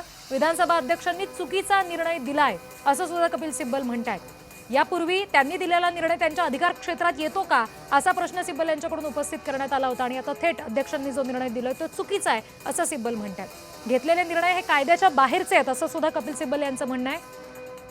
सुनील प्रभू हे व्हीप होते आणि त्यांनी गोगावलेंना नोटीस बजावलेली होती, त्यामुळे शिंदेंकडचा जो व्हीप आला तो लागूच होत नाही असं सिब्बल यांनी म्हटलंय। प्रतिनिधी मनोज भोयर सध्या आपल्याशी जोडले गेलेले आहेत, ते या युक्तिवादासंदर्भात जे सध्या मुद्दे उपस्थित होत आहेत त्याबाबतचे आणखी तपशील देत आहेत। मनोज, मुळात काय झालं आपण पाहिलं पाहिजे की 5 दिवस ठाकरेंच्या वकिलांनी निवडणूक आयोगाचा निर्णय कसा चुकीचा होता या संबंधी विस्तारानं युक्तिवाद केला होता। मात्र आज या सुनावणीला एक वेगळं वळण, एका वेगळ्या टप्प्यावरती ही सुनावणी आली आणि आमदारांच्या अपात्रतेवर त्यांनी युक्तिवाद केला आणि यानंतर परत शिंदेचे वकील त्याला सडेतोड उत्तर देतील असं स्वतः उपमुख्यमंत्री एकनाथ शिंदे यांनी सुद्धा म्हटलं। 10व्या अनुसूचीनुसार काही आमदारांनी किंवा खासदारांनी पक्ष सोडला तर ते आपोआप अपात्र ठरतात। जर 2/3 आमदार किंवा खासदारांनी जर पक्ष सोडला तर ते वेगळ्या पक्षात विलीन करू शकतात। पण शिवसेनेच्या फुटीबाबत मात्र निवडणूक आयोग आणि विधानसभा अध्यक्षांनी या विरोधात निर्णय घेतला असा युक्तिवाद ठाकरेंचे वकील कपिल सिब्बल यांनी केलेला आहे। आता मुळात याच संदर्भातला शिंदेच्या वकिलाचा मजबूत युक्तिवाद हा न्यायालयासमोर कसा उभा राहतो हा अत्यंत मुद्दा आहे। कारण आमदार अपात्रतेचा निर्णय हा आधी विधानसभा अध्यक्ष राहुल नार्वेकरांनी घ्यायला हवा होता, त्यानंतर निवडणूक आयोगाचा निर्णय हा खरं तर अपेक्षित होता। पण शिवसेनेच्या प्रकरणात हे देखील पाहण्यात आला नसल्याचा जोरदार युक्तिवाद हा सिब्बल यांनी केलेला आपल्याला पाहायला मिळतो। या बंडानंतर शिवसेनेत 2 गट पडले हे आपण पाहिलं आणि विधानसभा अध्यक्षांनी दोन्ही गटांच्या आमदारांची पात्रता कायम ठेवली, परंतु शिंदेच्या शिवसेनेलाच मुख्य शिवसेना पक्षाची मान्यता दिली आणि दुसऱ्या बाजूला निवडणूक आयोगाने चिन्ह आणि पक्ष शिंदेच्या बाजूने देण्याचा निर्णय घेतला। तर हा एक महत्वाचा मुद्दा आणि हे अंतिम टप्प्यातली ही सुनावणी आणि अत्यंत वेगवेगळे मुद्दे आपल्याला पाहायला मिळतात। पण 10व्या अनुसूचीनुसार आणि त्या अनुसूचीच्या पार्श्वभूमीवर सगळे युक्तिवाद कपिल सिब्बल यांनी करून सत्ताधारी पक्षाला कोंडीत पकडण्याचा सातत्यानं प्रयत्न केलेला आहे। त्यात व्हीप असो, विधिमंडळातला फुटलेला पक्ष हा खरा पक्ष फुटत नाही, त्याला पक्षातली मान्यता ही हवी असते। पक्ष आणि त्याची घटना ही वरचढ असते की विधिमंडळातला नेता हा वरचढ असतो। अशा अंगाने ही सगळी सुनावणी रिद्धी काही गेल्या दिवसांपासून सुरू आहे आणि ती अत्यंत महत्वाच्या टप्प्यावर येऊन पोहोचलेली आहे। जी मनोज, या सगळ्यामध्ये एक मुद्दा आजच्या युक्तिवादादरम्यान सिब्बल यांच्याकडून उपस्थित केला गेलेला आहे की अपात्रतेच्या निर्णयावर सगळं अवलंबून आहे। नेमकं याच्यातून काय परिणाम पुढे दिसू शकतो? म्हणजे मिळालेली मंत्रिपदं असो, अगदी पालकमंत्रीपद, कॅबिनेट मंत्रीपद, मुख्यमंत्रीपद शिंदेचं, या सगळ्यावर याचा अर्थ सूचित करायचा का सिब्बल यांना यातून? त्याच अंगाने करतात, पण त्यांना हे सुद्धा माहिती आहे। म्हणजे सरन्यायाधीशांनी या संदर्भात विचारलं की आता जे निवडून आलेले आहेत त्यांचं ते काय आता पात्र नाही आहेत का? पण त्यावर सिब्बल यांचं म्हणणं की असं नव्हे, म्हणजे त्यावेळीच्या आमदारांचा कार्यकाल संपला, तो युक्तिवाद आता योग्य आहे का असा सवाल कपिल सिब्बल यांना याआधी विचारण्यात आला. त्यावर आता जे निवडून आले आहेत त्या आमदारांचा त्यांच्याशी संबंध नाही, परंतु त्यावेळच्या आमदारांना अपात्र केलं असतं तर पुढच्या गोष्टी मात्र या घडू शकल्या नसता असा युक्तिवाद सिब्बल यांनी केला. अर्थात सिब्बल यांचा युक्तिवाद, त्याला जोडलेले त्यांनी कायदेशीर मुद्दे आणि त्याचा कॉग्निझन्स किती कोर्ट घेतं, न्यायालय घेतं हे सर्वात महत्वाचं आहे. पण हे सगळे युक्तिवाद करत असताना आपण हे लक्षात घेतलं पाहिजे की त्याच्या नोंदी या सुप्रीम कोर्टाच्या लेखी असतात आणि ती जी काही महत्वाची निरीक्षणं नोंदवलेली गेली असती आणि त्या बरहुकूम जे युक्तिवाद केले गेलेले असतात ते सुद्धा खूप महत्वाचे असतात. आणि जेव्हा अंतिम निकाल दिला जातो तेव्हा ते नाकारले गेले आहे का किंवा स्वीकारले गेले आहे का, आणि स्वीकारले गेले आहे तर मग त्याला सबळ पुरावे कुठले जोडले गेलेले आहेत किंवा कुठला युक्तिवाद केलाय, कुठल्या अंगानं केलाय आणि काय मांडणी केली आहे हे सुद्धा कोर्ट पाहत असतं. त्यामुळे ह्या सगळ्याच गोष्टी त्यावेळेला सुद्धा अंतिम निकालात सुद्धा येतील कपिल सिब्बल यांनी केलेल्या युक्तिवादाचा. मनोज, या सगळ्यामध्ये आता जसं आपण म्हणतो की सिब्बल यांच्याकडून हे सगळे मुद्दे निश्चित उपस्थित होतच आहात, या संदर्भातले आणखी काही तपशील आपल्याला जाणून घ्यायचेच आहेत. तुर्तास धन्यवाद मनोज दिलेल्या या सगळ्या तपशिलासाठी आणि केलेल्या विश्लेषणासाठी. पुन्हा एकदा आपण प्रतिनिधी शुभम यांच्याकडे जाऊयात, ते नवीन तपशील आपल्याला देत आहेत. शुभम.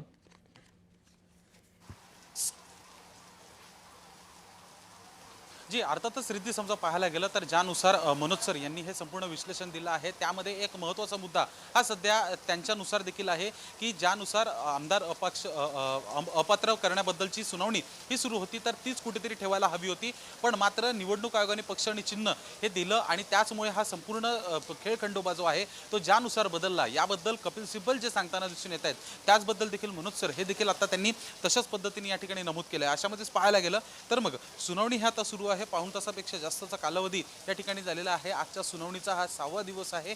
युक्तिवाद कपिल सिब्बल यांच्याकडनं करण्यात येत आहे. अर्थातच हा अंतिम युक्तिवाद असेल असं संजय राऊत यांनी देखील सांगितलेलं आहे. त्यामुळे युक्तिवाद हा आता कधी संपतो आणि याच्या पुढचा वेळ हा युक्तिवादासाठी शिंदे गटाच्या वकिलांना मिळतो का हे पाहणं महत्त्वाचं आहे. अशामध्येच पाहायला गेलं तर मग कुठल्याही प्रकारे पक्षाच्या घटनेमध्ये हा मुख्य नेता पद हे नसल्याचं कपिल सिब्बल यांनी आता कोर्टापुढे सांगितलं आहे. एकतर कोर्टाने सर्वात आधी प्रश्न विचारला होता ज्या प्रश्नामुळे कपिल सिब्बल यांचं आता उत्तर हे समोर आलेलं आहे. ते म्हणतात की अशा कोणत्याही प्रकारची नोंद मुख्य नेता म्हणून आमच्या पक्षामध्ये, शिवसेना पक्षामध्ये नव्हती आणि ती नोंद एकनाथ शिंदे यांनी आणलेली आहे. जे स्वतःला मुख्य नेते पद त्यांनी त्यांच्याकडे ठेवलेलं आहे तर ते चुकीचं कशा पद्धतीने आहे किंवा घटनेला धरून नाही आहे याबद्दल सिब्बल हे जे सातत्याने सांगताना दिसून येतात त्यावर हे सगळं सांगितलेलं आहे. अशामध्येच नाही तर मग विधानसभा अध्यक्षांनी निर्णयातील भाग वाचून दाखवला. 2018 मधील नेतृत्व रचना हीच संबंधित नेतृत्व रचना आहे हे मान्य करत त्यांनी त्यानंतर त्याच्याकडे दुर्लक्षित केलं असं सिब्बल या ठिकाणी बोलतात. त्यामुळे 2018ची जी संपूर्ण घटना आहे त्याबद्दलची नोंद ही अध्यक्षांनी घेतली होती, पण मात्र त्यांनी ती वाचून देखील दाखवली, त्याचं वाचन देखील हे सुनावणी दरम्यान केलं होतं विधानसभा अध्यक्ष यांनी, पण मात्र त्यानंतर त्यांनी त्या मुद्द्याकडे दुर्लक्षित केलं असं कपिल सिब्बल हे आता कोर्टाला सांगताना दिसत आहेत. इतकंच नाही तर सिब्बल हे देखील बोलत आहेत जर दोन किंवा अधिकच्या घटना समजा या ठिकाणी जास्ती चुकीच्या झाल्या असतील तर निवडणूक आयोगाला प्रतिस्पर्धी गट निर्माण होण्यापूर्वीची विचारात घ्यावी लागते. त्यामुळे समजा प्रतिस्पर्धी गट हा समजा निर्माण होत असेल तर त्यामुळे कुठेतरी निवडणूक आयोगाला या गोष्टीचा विचार करावा लागतो. त्यामुळे जसं कामकाज निवडणूक आयोगाचं गेलं पाहिजे ते त्यानुसार गेलेलं नाही आणि कशा पद्धतीत जायला हवं होतं हे देखील कपिल सिब्बल या युक्तिवादामध्ये आता सांगताना दिसून येत आहेत. कारण की या संपूर्ण युक्तिवादामध्ये निवडणूक आयोग हे कुठेतरी केंद्रबिंदू किंवा केंद्रस्थानी जे आहे दिसून येत आहे संपूर्ण युक्तिवादामध्ये. कारण की निवडणूक आयोगानेच पक्ष आणि चिन्ह हे एकनाथ शिंदे यांना दिलं होतं आणि त्यानुसारच एकनाथ शिंदे यांचा पुढचा राजकीय प्रवास हा अजून देखील आजच्या तारखेमध्ये सुरू आहे. अशामध्येच पाहायला गेलं तर समजा 1 किंवा 2 घटनांपेक्षा जास्त चुकीच्या घटना समजा पक्षाच्या घटनेच्या विरुद्ध होत असतील तर त्याच्यावर कुठेतरी निवडणूक आयोगाने तो प्रतिस्पर्धी गट आहे असं हे कुठेतरी घोषित करायला हवं नव्हतं. त्याबद्दलची कुठेतरी दक्षता घ्यायला हवी होती असं कपिल सिब्बल हे बोलत आहेत. जी, इतकंच नाही तर असं देखील आहे की व्हिप जो जारी करण्यात जी रिद्धी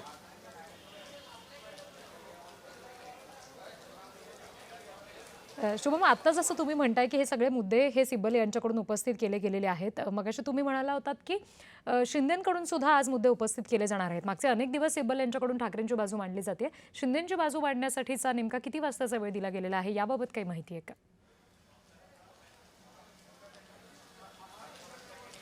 अद्याप अशा प्रकारची कोणतीही माहिती ही सध्या अजून समोर नाही आहे. पण आज मात्र समजा वेळेची मर्यादा जी कोर्टाने दिलेली आहे त्या वेळेमध्ये समजा सिब्बल यांचा युक्तिवाद संपतो तर मग शिंदे गटाच्या वकिलांसाठी संपूर्ण युक्तिवाद करण्याची संधी ही आजपासून मिळू शकते. पण अर्थातच समजा अशा पद्धतीत नाही झालं तर मग शिंदे गटाकडनं पुन्हा एक नवीन वेळ किंवा नवीन तारीख ही मागण्यात येऊ शकते. कारण की समजा संपूर्ण या युक्तिवादादरम्यान सुनावणी दरम्यान बघितलं तर दररोज 1.25 ते 1.5 तासाचा कालावधी हा या शिवसेना पक्ष आणि चिन्हाबाबत सुनावणीबद्दल कोर्टाने हा कुठेतरी राखीव ठेवलेला आहे, रिझर्व्ह केलेला आहे आणि त्यानुसारच आजचा 1.25 दिवस हा दिसून येतोय. अशामध्येच पाऊण तासापेक्षा जास्त कालावधी हा आता संपलेला आहे आणि त्याचमुळे या कालावधीमध्ये कुठेतरी संपूर्ण युक्तिवाद जो आहे तो संपवण्याची वेळ कपिल सिब्बल यांच्यासाठी देखील झालेली आहे. अशामध्ये समजा पाहायला गेलं तर पुन्हा एक नवीन तारीख कपिल सिब्बल घेऊन कोर्टापुढे येतात का किंवा संपूर्ण युक्तिवाद हा समोर घेऊन जातात की आजच याची संपूर्ण सांगता करतात त्यांच्या युक्तिवादाची, हे पाहणं महत्त्वाचं असणार आहे. आणि त्यावरच अवलंबून आहे की पुढचा युक्तिवाद हा कपिल सिब्बल यांचाच असणार आहे जो पुन्हा एकदा अंतिम युक्तिवाद म्हणून घोषणा देण्यात येईल की शिंदे गटाकडनं युक्तिवाद करण्यात येईल. शिंदेचे जे वकील आहेत देवदत्त कामत हे कदाचित युक्तिवाद करण्याची शक्यता ही मागच्या आठवड्यात वर्तवण्यात येत होती. त्यामुळे देवदत्त कामत हे त्यांचा युक्तिवाद सुरू करतात का हे पाहणं महत्त्वाचं असणार आहे. रिद्धी जी, शुभम, याच्यामध्ये एक मुद्दा उपस्थित केला गेला तो म्हणजे मुख्य नेता पद हा पक्षाच्या घटनेमध्ये नाहीये किंवा त्यापूर्वी सिब्बल यांच्याकडून म्हटलं गेलेलं होतं की अशा पद्धतीनं व्हीप देणं ही गोष्टच लागू होत नाही कारण व्हीप देण्याचा अधिकार आमच्याकडे होता, प्रतोद आमचे होते, असं त्यांचं म्हणणं होतं. एकंदरीत पुन्हा एकदा ह्या सगळ्या गोष्टींवरून निवडणूक आयोगाकडून किंवा विधानसभा अध्यक्षांकडून दिला गेलेला जो निर्णय आहे तो चुकीचा असल्यासंदर्भातलं वक्तव्य सुद्धा सिब्बल यांनी केलेलं आहे. या सगळ्याचा परिणाम कसा होऊ शकतो, या युक्तिवादाचा परिणाम कसा होऊ शकतो एकंदरीत सुनावणीत?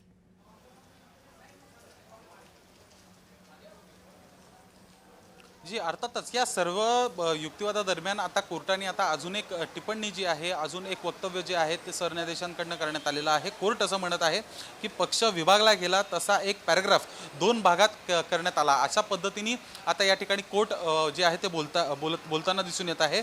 पक्षामध्ये जे 2 विभाग झाले, अर्थातच गट म्हणून त्यांनी उल्लेख या ठिकाणी कोर्टाने केलेला नाही आहे, तर पक्षाला त्यांनी 2 विभाग अशा पद्धतीने सध्या तरी म्हणजे निकाल जरी समोर आला नसला तरी मात्र 2 वेगवेगळे विभाग शिवसेनेचे आहे असं कुठेतरी कोर्टाने निदर्शनात ठेवून तशा पद्धतीने हा युक्तिवाद आणि सुनावणी जी आहे त्याला सामोरं जाताना कोर्ट आणि बेंच जो आहे तो दिसत आहे. आणि तशाच पद्धतीने पक्ष जसा विभागला गेला तसा एक पॅराग्राफ 2 भागात गेला अशा पद्धतीत आता या ठिकाणी कोर्ट बोलताना दिसून येत आहे.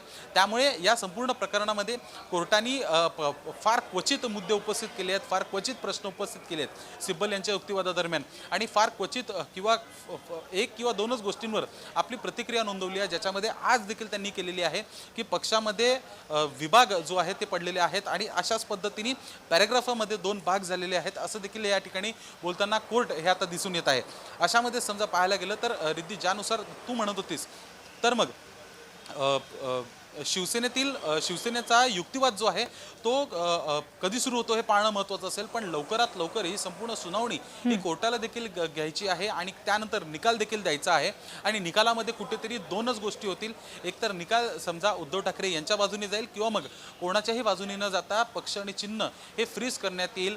आणि त्यामुळे फ्रीज झालं तर मग कुठेतरी उद्धव ठाकरे हे दिलासादायक पूर्वक असतील की नसतील हे त्यावेळेस नेमकं त्यांचं मत काय असणार आहे यावर अवलंबून असेल. जी, शुभम, पुन्हा एकदा पुढचे तपशील घ्यायला तुमच्याकडे येते. काही महत्त्वाचे मुद्दे या सगळ्या दरम्यान उपस्थित होतात ते आपण पुन्हा एकदा बघूयात. प्रभू व्हीप होते आणि त्यांनी गोगावलेंना नोटीस दिलेली होती असं कपिल सिब्बल यांनी म्हटलेलं आहे. त्यामुळे शिंदेंकडचा जो व्हीप आहे तो लागूच होत नसल्याचं सिब्बल यांनी म्हटलेलं आहे. बंडखोरीनंतर शिंदेंनी गोगावलेंना प्रतोद बनवलं असं सिब्बल यांनी कोर्टामध्ये सांगितलं. 2018च्या घटनेनुसार शिंदेंना मुख्य नेता केलं हे आयोगाला कळवलं का अशी विचारणा सुद्धा सिब्बल यांच्याकडून करण्यात आलेली आहे. आयोगाकडे कोणती घटना आहे ज्याच्याशी विधानसभा अध्यक्षांचा काय संबंध आहे, मुख्य नेता पद घटनेत होतं का असा प्रश्न न्यायालयाकडून उपस्थित केला गेला. पक्षप्रमुखांना सर्वाधिकार असल्याचं रेकॉर्डवर आहे असं म्हटलेलं आहे. न्यायालयाकडून मुख्य प्रश्न उपस्थित केला गेलेला आहे मुख्य नेतेपदासंदर्भातला की पक्षाची जी घटना आहे त्याच्यामध्ये हे पद होतं का. आणि त्याच्यावर सिब्बल यांनी म्हटलेला उत्तर सुद्धा आपण बघितलं. 2018च्या घटनेनुसारच 39 जण निवडून आले. सादिक अली केसनुसार प्रश्न उपस्थित केले जात आहेत. शिंदेंना सर्व पदं ठाकरेंनी दिली असं कपिल सिब्बल म्हणालेले आहेत. 2018च्या घटनेनुसार सर्वाधिकार हे ठाकरेंना आहेत. पक्ष विलीन होणं चूक, त्यावर दावा करणं चूक असं त्यांनी म्हटलेलं आहे. आम्हीच पक्ष असं सांगणं देखील चूक असल्याचं सिब्बल यांनी म्हटलेलं आहे.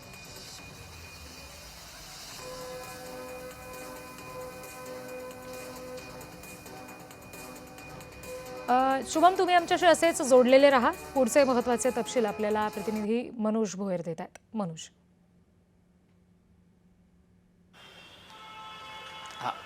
मुळात आपण हे लक्षात घ्यायला पाहिजे की शिंदेंच्या वकिलांचा युक्तिवाद केव्हा सुरू होईल हे सांगता येत नाही. ज्या वेळेला आपल्याला तसा तो अंदाज येतो त्यावेळेला आपल्याला लक्षात येतं की ठाकरेंच्या वकिलांचा युक्तिवाद काही संपत नाही, तो काही मुद्द्यांनुसार तो वाढतो.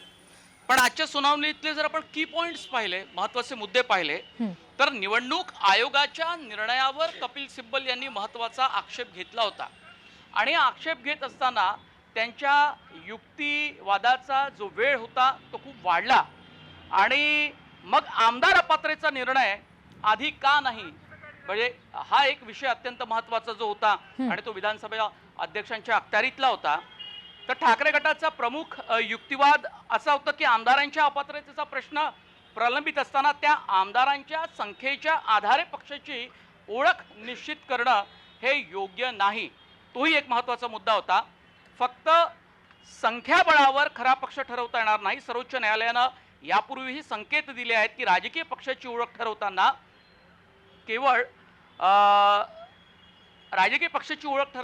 केवळ आमदार खासदारांची संख्या पुरेशी नाही आणि पक्षाची संघटनात्मक रचना आणि पक्ष घटना ही अत्यंत महत्त्वाची आहे.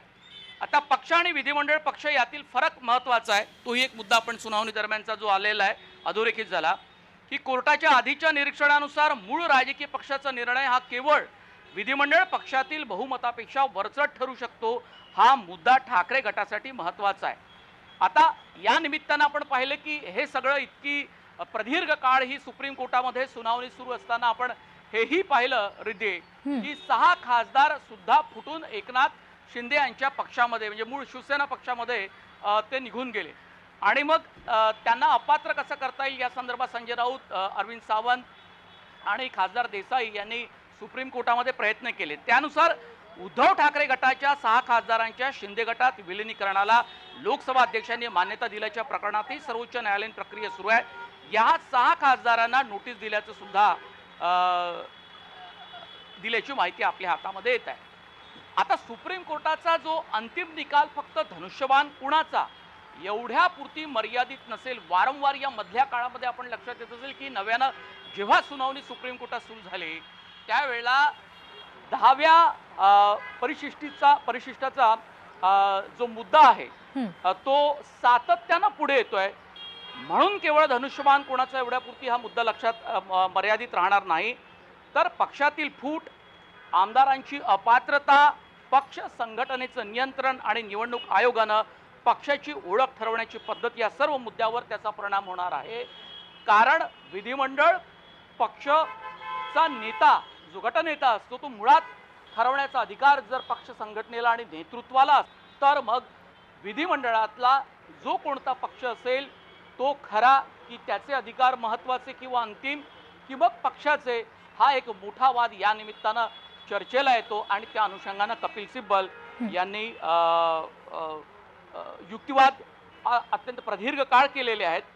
आणि आजची सुनावणी निकालाच्या दिशेने अत्यंत महत्त्वाची का मानली जाते, कारण यापूर्वीच्या सुनावण्यांमध्ये कोर्टानं पक्षाच्या संघटनात्मक नियंत्रणाबाबत केलेली जी काही निरीक्षणे आहे ती ठाकरे गटासाठी अत्यंत युक्तिवादासाठी ती अत्यंत महत्त्वाची ठरू शकते. जी अगदीच. त्याच्यामुळे सिब्बल यांच्याकडून जो युक्तिवाद केला गेलेला आहे त्यातले हे महत्त्वाचे मुद्दे सगळे आपण जाणून घेतले. मुळात पक्षाची घटना, त्या अनुषंगानं पुढे येणारे मुद्दे किंवा मग पक्षामध्ये मुख्य नेता निवडणं, व्हीप जारी करणं, ह्या सगळ्या बाबतीतले जे महत्त्वाचे मुद्दे आहेत ते सगळे सिब्बल यांच्याकडून उपस्थित केले गेले. हे सगळे अधिकार कसे ठाकरेंकडे होते हे कपिल सिब्बल यांच्याकडून सांगितलं गेलेलं आहे आजच्या युक्तिवादादरम्यान.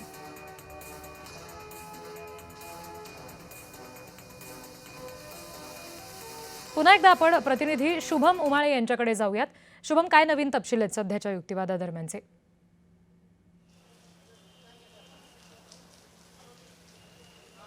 रीती, ज्यानुसार मी मगाशी म्हटलं होतं की 2018च्या घटनेनुसारच संपूर्ण पक्ष हा उद्धव ठाकरे यांच्याकडे होता. उद्धव ठाकरे हे देखील त्यावेळेस मुख्यमंत्री होते आणि अशामध्येच पाहायला गेलं तर सिब्बल यांनी हाच मुद्दा आता उपस्थित केलेला आहे की 2018च्याच घटनेनुसार संपूर्ण जे मंत्री होते, आमदार होते किंवा जे पदं देण्यात आली होती ती उद्धव ठाकरे यांनीच दिली होती आणि त्यानुसारच हा संपूर्ण पक्ष जो आहे तो सुरू होता, असं कपिल सिब्बल यांनी कोर्टापुढे सांगितलेलं आहे. अशामध्ये समजा पाहायला गेलं तर मग नेमकी घटना ही शिवसेनेची खरी आणि जी उद्धव ठाकरेंनी किंवा जी आधीपासून सुरू होती तीच खरी, अशा पद्धतीत विश्वास जो कुठेतरी कोर्टाला आता देण्याचं काम सिब्बल यांच्याकडनं करण्यात येत आहे. येणाऱ्या काळात याच घटनेच्या आधारावर निकाल हा एकनाथ शिंदे यांच्या विरुद्ध जाऊ शकतो आणि त्यानुसारच कुठेतरी ही संपूर्ण घटना जी नोंदवली गेलेली आहे किंवा जो पक्षाचं संविधान आहे, पक्षाची जी घटना आहे जी 1999 पासून नोंदवली गेलेली आहे, जी स्वर्गीय बाळासाहेब ठाकरे यांच्या काळापासूनच होती, त्यानुसारच या संपूर्ण घटनेला एक प्रथम महत्त्व जे आहे ते देण्यात कोर्टाकडनं येऊ शकतं आणि त्यानुसार समजा जे शिंदेंनी बदल केलेले आहेत तर या बदलांमुळे कुठेतरी शिंदे यांच्यासाठी येणाऱ्या काळामध्ये समजा शिंदे गटाकडनं जो युक्तिवाद करण्यात येणार आहे तो समजा त्यांनी योग्य प्रकारे किंवा कोर्टाची उत्तर देऊन किंवा जे जे मुद्दे कपिल सिब्बल यांनी उपस्थित केलेले आहेत त्याच्यावर योग्य युक्तिवाद त्यांच्याकडनं नाही करण्यात आला किंवा काउंटर युक्तिवाद नाही करण्यात आला तर कुठेतरी अडचणी या शिंदे गटासाठी वाढताना भविष्यामध्ये दिसून येऊ शकतात. अशामध्येच या संपूर्ण निकालामध्ये समजा पाहायला गेलं तर मग कुठेतरी घटना हीच महत्त्वाची आहे आणि त्यानुसार घटनेवरच कुठेतरी पूर्णतः फोकस कपिल सिब्बल यांचं जाताना दिसून येत आहे. घटनेमधील केलेले बदल आणि आधीची घटना कशी होती आणि त्याबद्दलच्या सर्व दस्तावेज हे निवडणूक आयोगाकडे देखील आहेत असं देखील सिब्बल यांनी आज कोर्टापुढे सांगितलं आहे. रिद्धी, शुभम, पुन्हा एकदा पुढचे तपशील तुमच्याकडून आम्ही घेऊच. सध्या काही महत्त्वाचे मुद्दे उपस्थित होत आहेत ते आपण बघूयात. बंडखोरीनंतर शिंदेंनी गोगावलेंना प्रतोद बनवलं असं त्यांनी म्हटलंय. अध्यक्षांचा निर्णय त्यांच्या कार्यकक्षेत येतो का, हा सवाल सुद्धा उपस्थित केला गेलेला आहे सिब्बल यांच्याकडून. आणखी काही महत्त्वाचे मुद्दे आपण ग्राफिक्सच्या माध्यमातून जाणून घेऊयात. 2018च्या घटनेनुसार सर्वाधिकार ठाकरेंना असल्याचं आजच्या सुनावणी दरम्यान युक्तिवाद करताना कपिल सिब्बल यांनी म्हटलेलं आहे. पक्ष विलीन होणं ठीक, त्यावर दावा करणं चूक. आमदार संख्येच्या आधारे आयोगानं निर्णय दिला असं सिब्बल म्हणाले. अध्यक्ष आंधळेपणानं निर्णय घेऊ शकत नाहीत. विधानसभा अध्यक्षांनी फक्त विधिमंडळ बहुमताचा विचार केला असं सिब्बल यांनी म्हटलं. आमदार अपात्रता प्रकरणावर बऱ्याच गोष्टी अवलंबून आहेत आणि अपात्रता प्रकरण सक्रिय राहिलेलं नाही असं त्यावर न्यायालयानं म्हटलं. ठाकरेंकडे 55 आमदार होते, ज्यातले 39 शिंदेंकडे गेले. अधिकाराची मर्यादा अध्यक्षांकडून ओलांडली गेली असं सिब्बल यांनी म्हटलं. व्हीप जारी करण्याचा निर्णय ठाकरेंना होता. संसदेत पक्षनेता निवडण्याचा अधिकार सुद्धा ठाकरेंना होता असं सिब्बल म्हणाले. राजकीय पक्ष, विधिमंडळ पक्ष हे वेगवेगळे असतात असं देखील त्यांनी सांगितलं. त्यामुळे गोगावलेंना कोणत्या कायद्यानुसार प्रतोद केलं हा प्रश्न सिब्बल यांच्याकडून उपस्थित केला गेला. गोगावले कोणत्या पक्षाचे प्रतोद होते असंही सिब्बल म्हणाले. शिंदेंसोबत गेलेले नेते अपात्रच असल्याचं कपिल सिब्बल यांनी म्हटले. शिंदेंना मुख्य नेता केलं हे आयोगाला कळवलं का, असा सुद्धा सवाल सिब्बल यांनी उपस्थित केलेला आहे. मुख्य नेता पद घटनेत आहे का असं न्यायालयानं या सगळ्यावर विचारलं.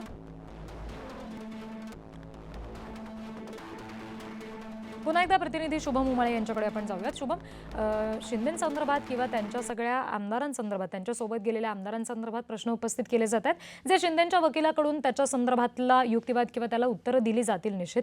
पण विधानसभा अध्यक्षांसंदर्भात किंवा निवडणूक आयोगासंदर्भात जे मुद्दे उपस्थित केले गेलेले आहेत त्याचं उत्तर मागितलं जाऊ शकतं का? खुद्द विधानसभा अध्यक्षांकडून किंवा आयोगाकडून तसं उत्तर दिलं जाऊ शकतं का?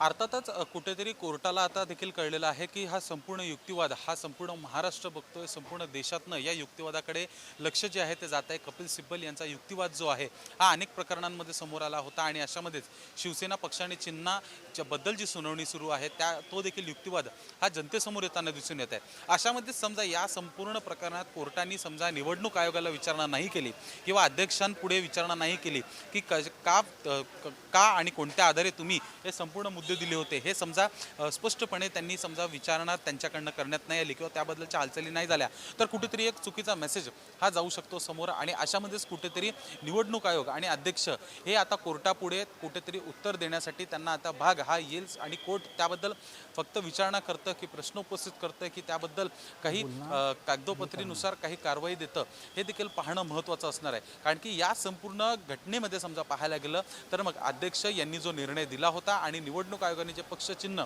एकनाथ शिंदेंना दिलेलं आहे याच आधारे संपूर्ण युक्तिवाद हा सिब्बल यांचा पुढे जातोय. त्यामुळे कुठेतरी कोर्ट याच्या विरुद्ध जे आहे कपिल सिब्बल यांच्या युक्तिवादामधनं एकनाथ शिंदेंना मदत करणारे जे निवडणूक आयोग होता आणि अध्यक्ष होते यांच्या विरोधात काही कारवाई करतं आणि ती कोणती असेल हे पाहणं अत्यंत महत्त्वाचं असणार आहे आणि त्यावर निवडणूक आयोग नेमकं काय उत्तर देतं किंवा मग त्या उत्तरापासून पळ काढण्याचा प्रयत्न करतं का कोर्टापासून पळ काढण्याचा प्रयत्न करतं का हे देखील पाहणं तेवढं महत्त्वाचं असणार आहे. पण साधारणतः या संपूर्ण केसमध्ये पाहायला गेलं या संपूर्ण खटल्यादरम्यान पाहायला गेलं तर मग कुठेतरी हालचाली या वेगवान होऊ शकतात आणि वेगवान हालचालींमुळे कुठेतरी निर्णय हा देखील लवकर येऊ शकतो. रिद्धी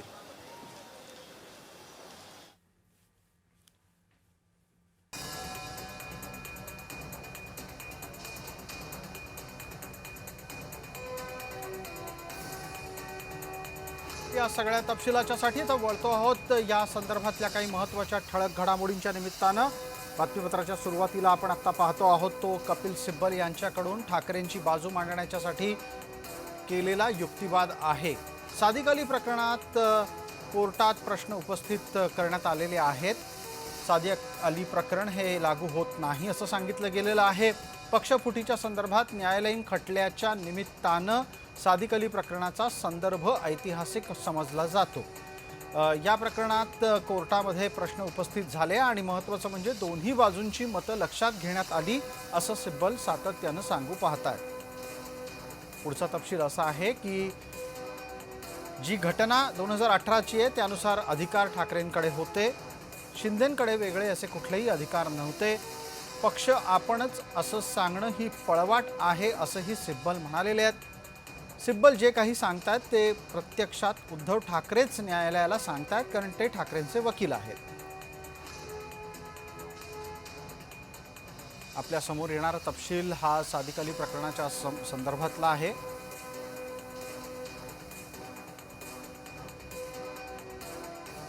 सध्या सुरू असलेल्या खटल्यात सादिक अली प्रकरणाचा संदर्भ घेतला जाऊ शकत नाही असं सांगितलं जातं. त्याचबरोबर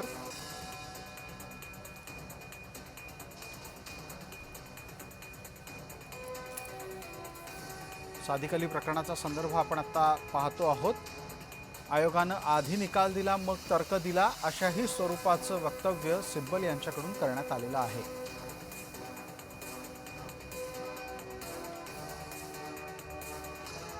परिच्छेद 10(1)(ब) अनुसार केला गेलेला युक्तिवाद सिब्बल खोडून काढू पाहतायत. दोन्ही प्रकरणामधला संदर्भ हा सादिक अली प्रकरणाशी खटल्याशी जोडू नये असं त्यांचं म्हणणं आहे. आत्तापर्यंत काय घडलं याचा तपशील आता आपल्या समोर येतोय.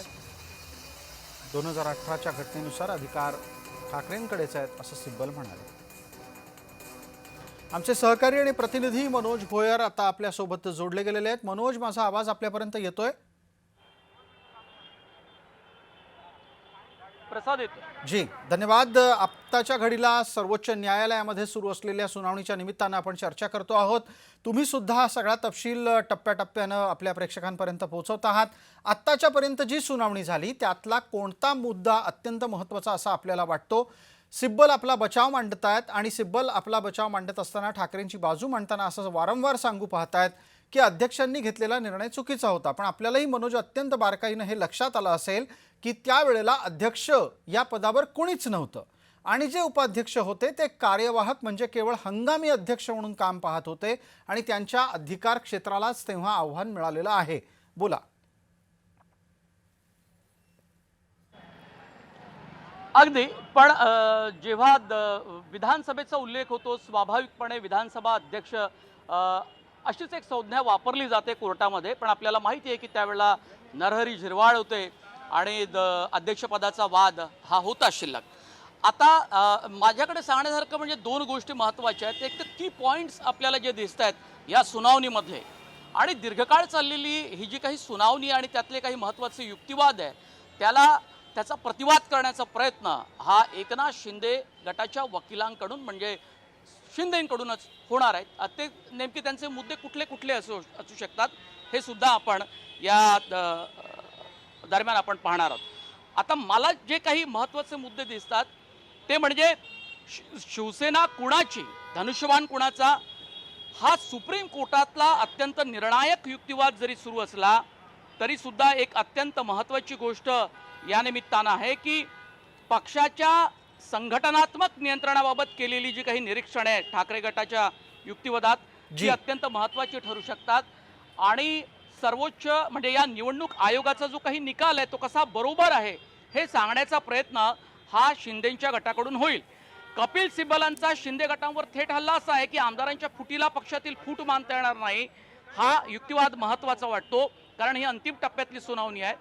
दुसरं म्हणजे आमदार अपात्र आहेत की नाही हा मुद्दा केंद्रस्थानी आहे. अपात्रतेचा प्रश्न प्रलंबित असताना पक्षाची ओळख तुम्ही कशी काय ठरवू शकता आणि तिला काय मजबूती देऊ शकता यावर एक महत्त्वाचा युक्तिवाद आणि त्याला आव्हान देण्यात आलेलं आहे. विधिमंडळ पक्षातील फूट म्हणजे राजकीय पक्षातील फूट नव्हे असा सिब्बलांचा जोरदार युक्तिवाद आपल्याला दिसतो आहे आणि तो वारंवार त्यांच्या सुनावणी दरम्यान आपल्याला पाहायला मिळतो. मुळात निवडणूक आयोगाच्या निर्णय प्रक्रियेवर जो काही ठाकरे गटाचा आक्षेप आहे तो महत्त्वाचा, आणि आयोगानं कोणत्या आधारावर शिंदे गटाला खरी शिवसेना मानली याचा उल्लेख मात्र युक्तिवादादरम्यान वारंवार केला जातो. बिलकुल, आपण जोडलेले राहा. मी या निमित्तानं आपले आणखी एक सहकारी शुभम उमाळे आपल्या सोबत आहेत, त्यांच्यापर्यंत पोहोचतो आणि मग परत मनोज भोयर यांच्यापर्यंत आपण जाणार आहोत. शुभम, मनोज भोयर आपले वरिष्ठ सहकारी आपल्या सोबत आहेत. ते थोड्या वेळापूर्वी असं सांगत होते की जे काही कपिल सिब्बल मांडू पाहतायत त्याचा प्रतिवाद हा स्वाभाविकरित्या येत्या काळामध्ये आपल्याला शिंदेंकडून होताना दिसेल. एकनाथ शिंदेंच्या वकिलाकडून युक्तिवादाच्या निमित्तानं कधीपासूनचा वेळ मागितलेला आहे, कारण आपण गेले जवळपास 1 ते 1.5 आठवडा हेच पाहतोय की सातत्यानं सिब्बल आपला मुद्दा मांडत आहेत.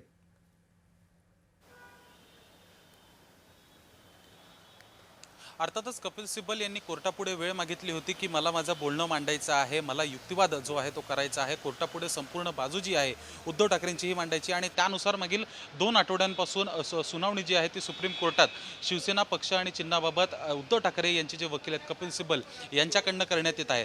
अशामध्येच आज कुठेतरी अंतिम युक्तिवाद हा कपिल सिब्बल यांच्याकडनं करण्यात येईल असं वारंवार सांगण्यात येत आहे. स्वतः खासदार संजय राऊत यांनी देखील ही गोष्ट जी आहे त्यांच्या पत्रकार परिषदेमध्ये सांगितलेली आहे. अशामध्येच आज कुठेतरी या संपूर्ण युक्तिवादाची सांगता जी आहे ती होईल असा एक अंदाज व्यक्त होऊ शकतो, कारण की ज्यानुसार संजय राऊत यांनी या गोष्टीचा दाखला दिलेला आहे त्यामुळे पूर्णतः माहिती जी बिलकुल. शुभम, एक ताजा तपशील येतोय, पटकन तो आधी प्रेक्षकांपर्यंत नेऊयात. आजची सुनावणी संपलेली आहे. शिवसेना कुणाची आणि धनुष्यबाण कुणाचा या प्रश्नाच्या उत्तराला शोधण्याच्यासाठी ठाकरेंच्याकडून करण्यात आलेल्या युक्तिवादाला आजच्या दिवशी अल्पविराम मिळालेला आहे. शिवसेना पक्ष चिन्हाची सुनावणी आजची संपलेली आहे. पुढची सुनावणी कधी होणार याकडे आता बारीक लक्ष असेल. या निमित्तानं पटकन आमचे सहकारी मनोज भोयर यांच्यापर्यंत जाऊयात. मनोज, आपण पाहताय आणि आपलं लक्ष बारीक अत्यंत पद्धतीनं सर्वोच्च न्यायालयातल्या या खटल्याकडे आहे. आजची सुनावणी संपली आहे, पुढच्या सुनावणीबद्दलचं काय निश्चित झालंय? अर्थात त्यातले 4 एक महत्त्वाचे मुद्दे मला दिसतात, पण त्या अगोदर एक महत्त्वाचा मुद्दा जो राहिला कपिल सिब्बल यांच्या युक्तिवादातला तो असा आहे की शिवसेनेच्या संघटनात्मक रचनेचा मुद्दा अत्यंत महत्त्वाचा असं म्हणाले की पक्षाची घटना, राष्ट्रीय कार्यकारिणी आणि पक्षप्रमुखांचे अधिकार यावर युक्तिवाद आहे.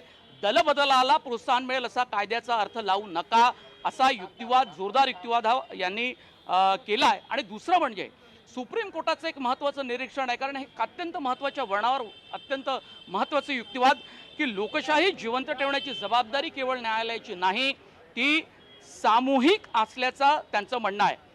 आता शिंदे गटांचे संभाव्य युक्तिवाद काय असू शकतो ज्याचा मी उल्लेख केला होता की आम्ही फुटलो नाही, आम्हीच खरी शिवसेना. आपल्याला लक्षात असेल की हे केवळ कोर्टात नव्हे सातत्यानं बाहेर सुद्धा ते असं म्हणतात त्यांचे नेते की शिंदे गट म्हणू शकतो की हा केवळ काही आमदारांच्या बंडाचा प्रश्न नाही, पक्षातील मोठ्या संख्येनं आमदार खासदार आणि संघटनात्मक पदाधिकारी आमच्या सोबत होते. म्हणून तुम्हाला आठवत असेल की राष्ट्रवादी काँग्रेस पक्षामध्ये पदाधिकारी कार्यकर्त्यांच्या सह्यांचे बांड आणि कागदपत्र हे मोठ्या प्रमाणात कोर्टात पोहोचवण्यासाठी जमवाजमव सुरू होती आणि तोच प्रकार हा ठाकरे आणि शिंदे गटामध्ये होता. तो अत्यंत महत्त्वाचा यावेळेला ठरू शकतो. विधिमंडळातील बहुमत दुर्लक्षित करता येणार नाही असा त्यांचा युक्तिवाद हा शिंदेंचा असू शकतो. कारण 2022 मध्ये मोठ्या संख्येने शिवसेना आमदार त्यांच्या बाजूला होते. त्यामुळे निवडणूक आयोगानं बहुमताचा निकष वापरणं चुकीचं नव्हतं असा आयोगाच्या समर्थनार्थ युक्तिवाद असू शकतो.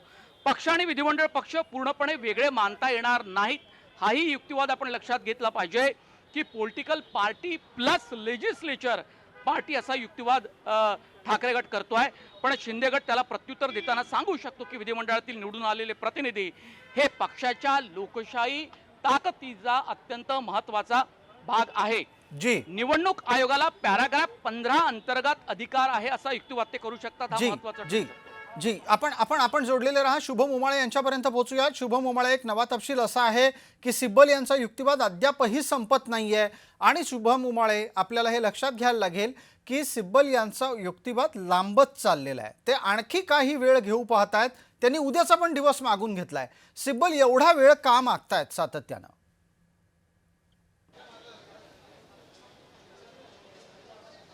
खरं पाहायला गेलं प्रसाद सर तर मग ज्यावेळेस हा संपूर्ण युक्तिवाद सुरू असतो त्यावेळेस कपिल सिब्बल हे अनेक मुद्दे जे आहेत ते हळूहळू उपस्थित करताना दिसून येत आहेत आणि हळूहळू एक एक दिवस वाढवताना देखील दिसून येत आहेत.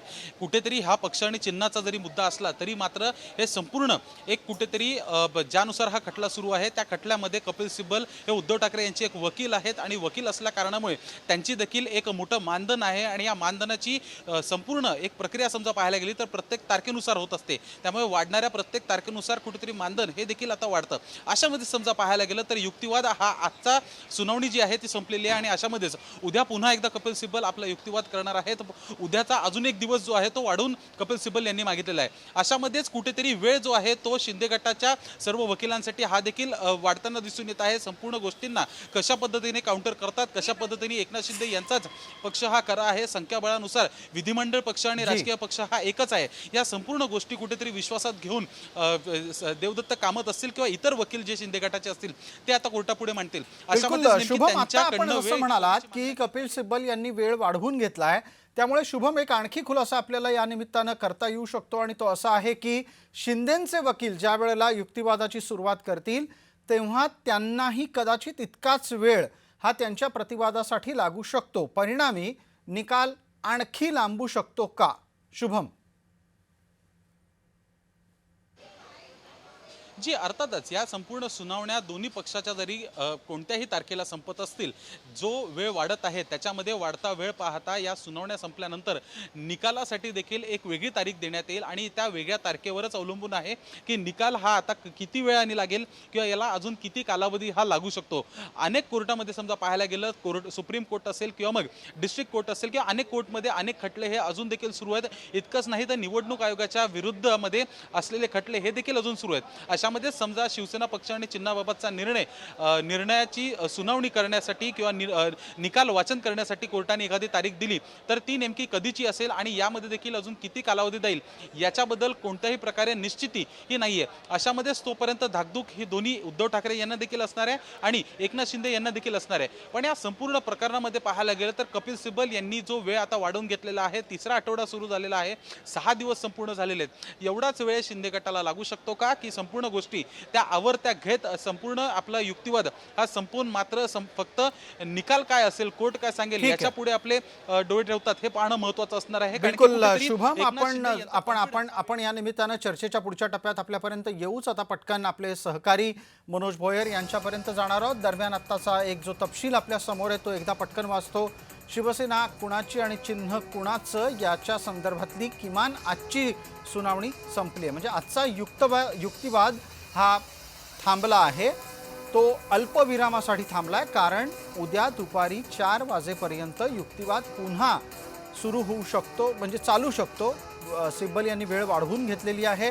मनोज भोयर यांच्यापर्यंत पटकन पोहोचूयात. मनोज भोयर आपले सहकारी आहेत, आपल्यासोबत जोडले गेलेले आहेत आणि माझा आवाज त्यांच्यापर्यंत जातोय अशी अपेक्षा आहे. मनोज, आपण ही सगळी सुनावणीची एकूणच प्रक्रिया पाहत असताना युक्तिवादाच्या निमित्तानं सिब्बल यांनी जितके दिवस घेतले त्याच्यानंतर आता शिंदेंचा जेव्हा युक्तिवाद सुरू होईल तेव्हा त्यांची काय प्रामुख्यानं बचावाची अस्त्र असतील? बघा प्रसाद, म्हणजे या सुप्रीम कोर्टातल्या पक्षचिन्ह आणि काही महत्त्वाच्या मुद्द्यावर जी सुनावणी सुरू आहे, गेल्या काही दिवसात आपला म्हणजे सामान्य माणसांची उत्सुकता खूप शिगेला पोहोचली आहे आणि माध्यमांमध्ये याच्या ठळक बातम्या होत आहेत. मधल्या भागामध्ये काही होत नव्हतं, त्यापूर्वी सुद्धा वाटत होतं की सुनावणी अत्यंत रटाळ पद्धतीने चालली आणि तेच ते मुद्दे येत आहेत.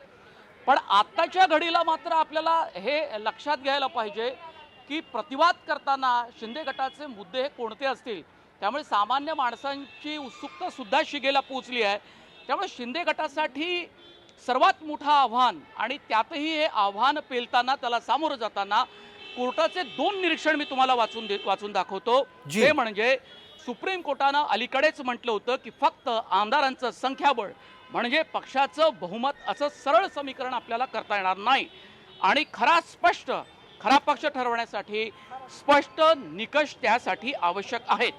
दुसरं महत्त्वाचं निरीक्षण लक्षात घ्यायला पाहिजे, ते सुनावणी दरम्यान आपल्याला त्यांना सामोरं जावं लागेल की राजकीय पक्षांचे वैध निर्देश विधिमंडळ पक्षातील बहुमतापेक्षा वरचढ ठरू शकतात. आता शिंदे गटाची बाजू मांडताना हे महत्त्वाचे मुद्दे जे मांडले गेलेले आहेत, निरीक्षणं आणि कोर्टात म्हणजे कपिल सिब्बलांचे युक्तिवाद, त्याचा प्रतिवाद करता येईलच. पण असं आहे की कोर्टाच्या सुनावणीत आपण पाहतो की वकील आपली सगळी प्रतिभा कौशल्य पणास लावून युक्तिवाद करत असतात, कायद्याचा कीस पाडतात. पण कपिल सिब्बल हे अत्यंत विद्वान वकील तर आहेतच आणि राजकीय नेतेसुद्धा आहेत, खासदारसुद्धा आहेत राज्यसभेतले. पण त्यांचा प्रतिवाद कोण करतं ते नाव कदाचित आता पुढे आलं नसेल, कोर्टात जेव्हा परत सुनावणी सुरू होईल त्यावेळेला येईल.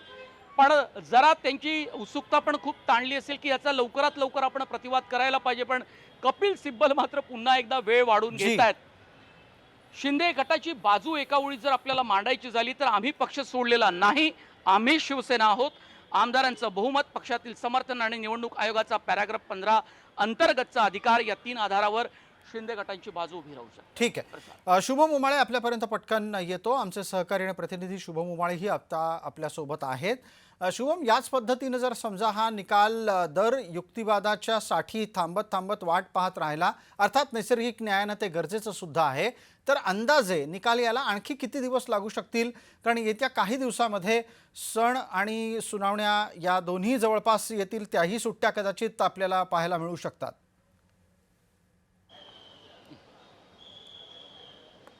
अर्थातच एकूणच पाहायला गेलं तर संपूर्ण युक्तिवाद हा कुठेतरी पुढच्या महिन्याभरात जो आहे तो संपू शकतो असं म्हणण्यास हरकत नाही. तर मात्र निकाल हा कुठेतरी पाहायला गेलं तर अजून 1-2 महिन्याचा कालावधी घेऊ शकतो आणि अशाच पद्धतीची चर्चा ही राजकीय वर्तुळात देखील सुरू आहे. अशामध्येच पाहायला गेलं तर साधारणतः अंदाजे, म्हणजे याच्या पाठी कोणताही एक वेगळा निष्कर्ष नाही, पण अंदाजे 2 महिन्यांचा कालावधी हा निकाल येण्यासाठी लागू शकतो. अशा पद्धतीने संपूर्ण राजकीय वर्तुळात देखील चर्चा सुरू आहे आणि तशीच चर्चा वेगवेगळ्या ठिकाणी सुरू असतानाची दिसून येते. अशामध्येच समजा पाहायला गेलं तर ज्यानुसार कपिल सिब्बल यांचा हा युक्तिवाद संपेल त्यावर नेमकं शिंदे गटाकडनं किती वेळ घेण्यात येतो, त्यांचे वकील किती वेळ घेतात. मनोज सर आता काही वेळ आधी बोलत होते की नेमका युक्तिवाद कोण करणार, पण माझ्यापर्यंत असलेल्या माहितीनुसार देवदत्त कामत हा युक्तिवाद करू शकतात. अशा पद्धतीने चर्चा ही सातत्याने सुरू आहे आणि त्यानुसारच कपिल सिब्बल यांच्यासाठी यांनी जे प्रश्न उपस्थित केलेले आहेत, त्यांनी संपूर्ण जो युक्तिवाद केलेला आहे त्याच्या विरुद्ध बोलण्यासाठी आणि एकनाथ शिंदे यांची बाजू मांडण्यासाठी देवदत्त कामत हे कदाचित युक्तिवाद करू शकतात असा एक अंदाज व्यक्त होत आहे. त्यामुळे नेमका आता कामत समजा युक्तिवादासाठी सुरुवात करतील तर ती नेमकी तारीख कधीची मागतात, याच आठवड्याची असेल की पुढच्या आठवड्यातली असेल की कोर्टाने जी दिलेली तारीख आहे त्यानुसारच त्यांचं देखील म्हणणं मांडण्याची वेळ मिळते. अशा अनेक गोष्टी ज्या आहेत ज्याचा अंदाज नाही लावू शकत, असे प्रश्न अजून उपस्थित होतात. अशामध्येच या सर्व प्रश्नांनंतर जे आहे युक्तिवादाची सुरुवात, युक्तिवादासाठी लागणारा वेळ मर्यादा, त्याच्या त्याच्यानंतर मात्र कोर्ट जे आहे बेंच जे आहे सर्व सरन्यायाधीश जे आहेत त्या संपूर्ण या प्रकरणावर कुठेतरी विचार करतील. जे महत्त्वाचे की पॉईंट्स उपस्थित केलेले आहेत कपिल सिब्बल यांच्याकडनं आणि शिंदे गटांचे जे वकील असतील त्यांच्याकडून, त्यावर अवलंबून आहे की निर्णय देण्यासाठी, निष्कर्ष लावण्यासाठी निकाल वाचनाची नेमकी तारीख आणि मुहूर्त कोणता असेल. पण साधारणतः 2 महिन्यांचा कालावधी लागू शकतो असा एक अंदाज व्यक्त होतोय. प्रसाद सर, ठीक आहे, धन्यवाद शुभम. आणि त्याचबरोबर मनोज भोयर आपलेही आभार. शुभम उमाळे आणि मनोज भोयर आपले 2 सहकारी सातत्यानं या संपूर्ण विषयाचं विश्लेषण टप्प्याटप्प्यानं करत होते. एक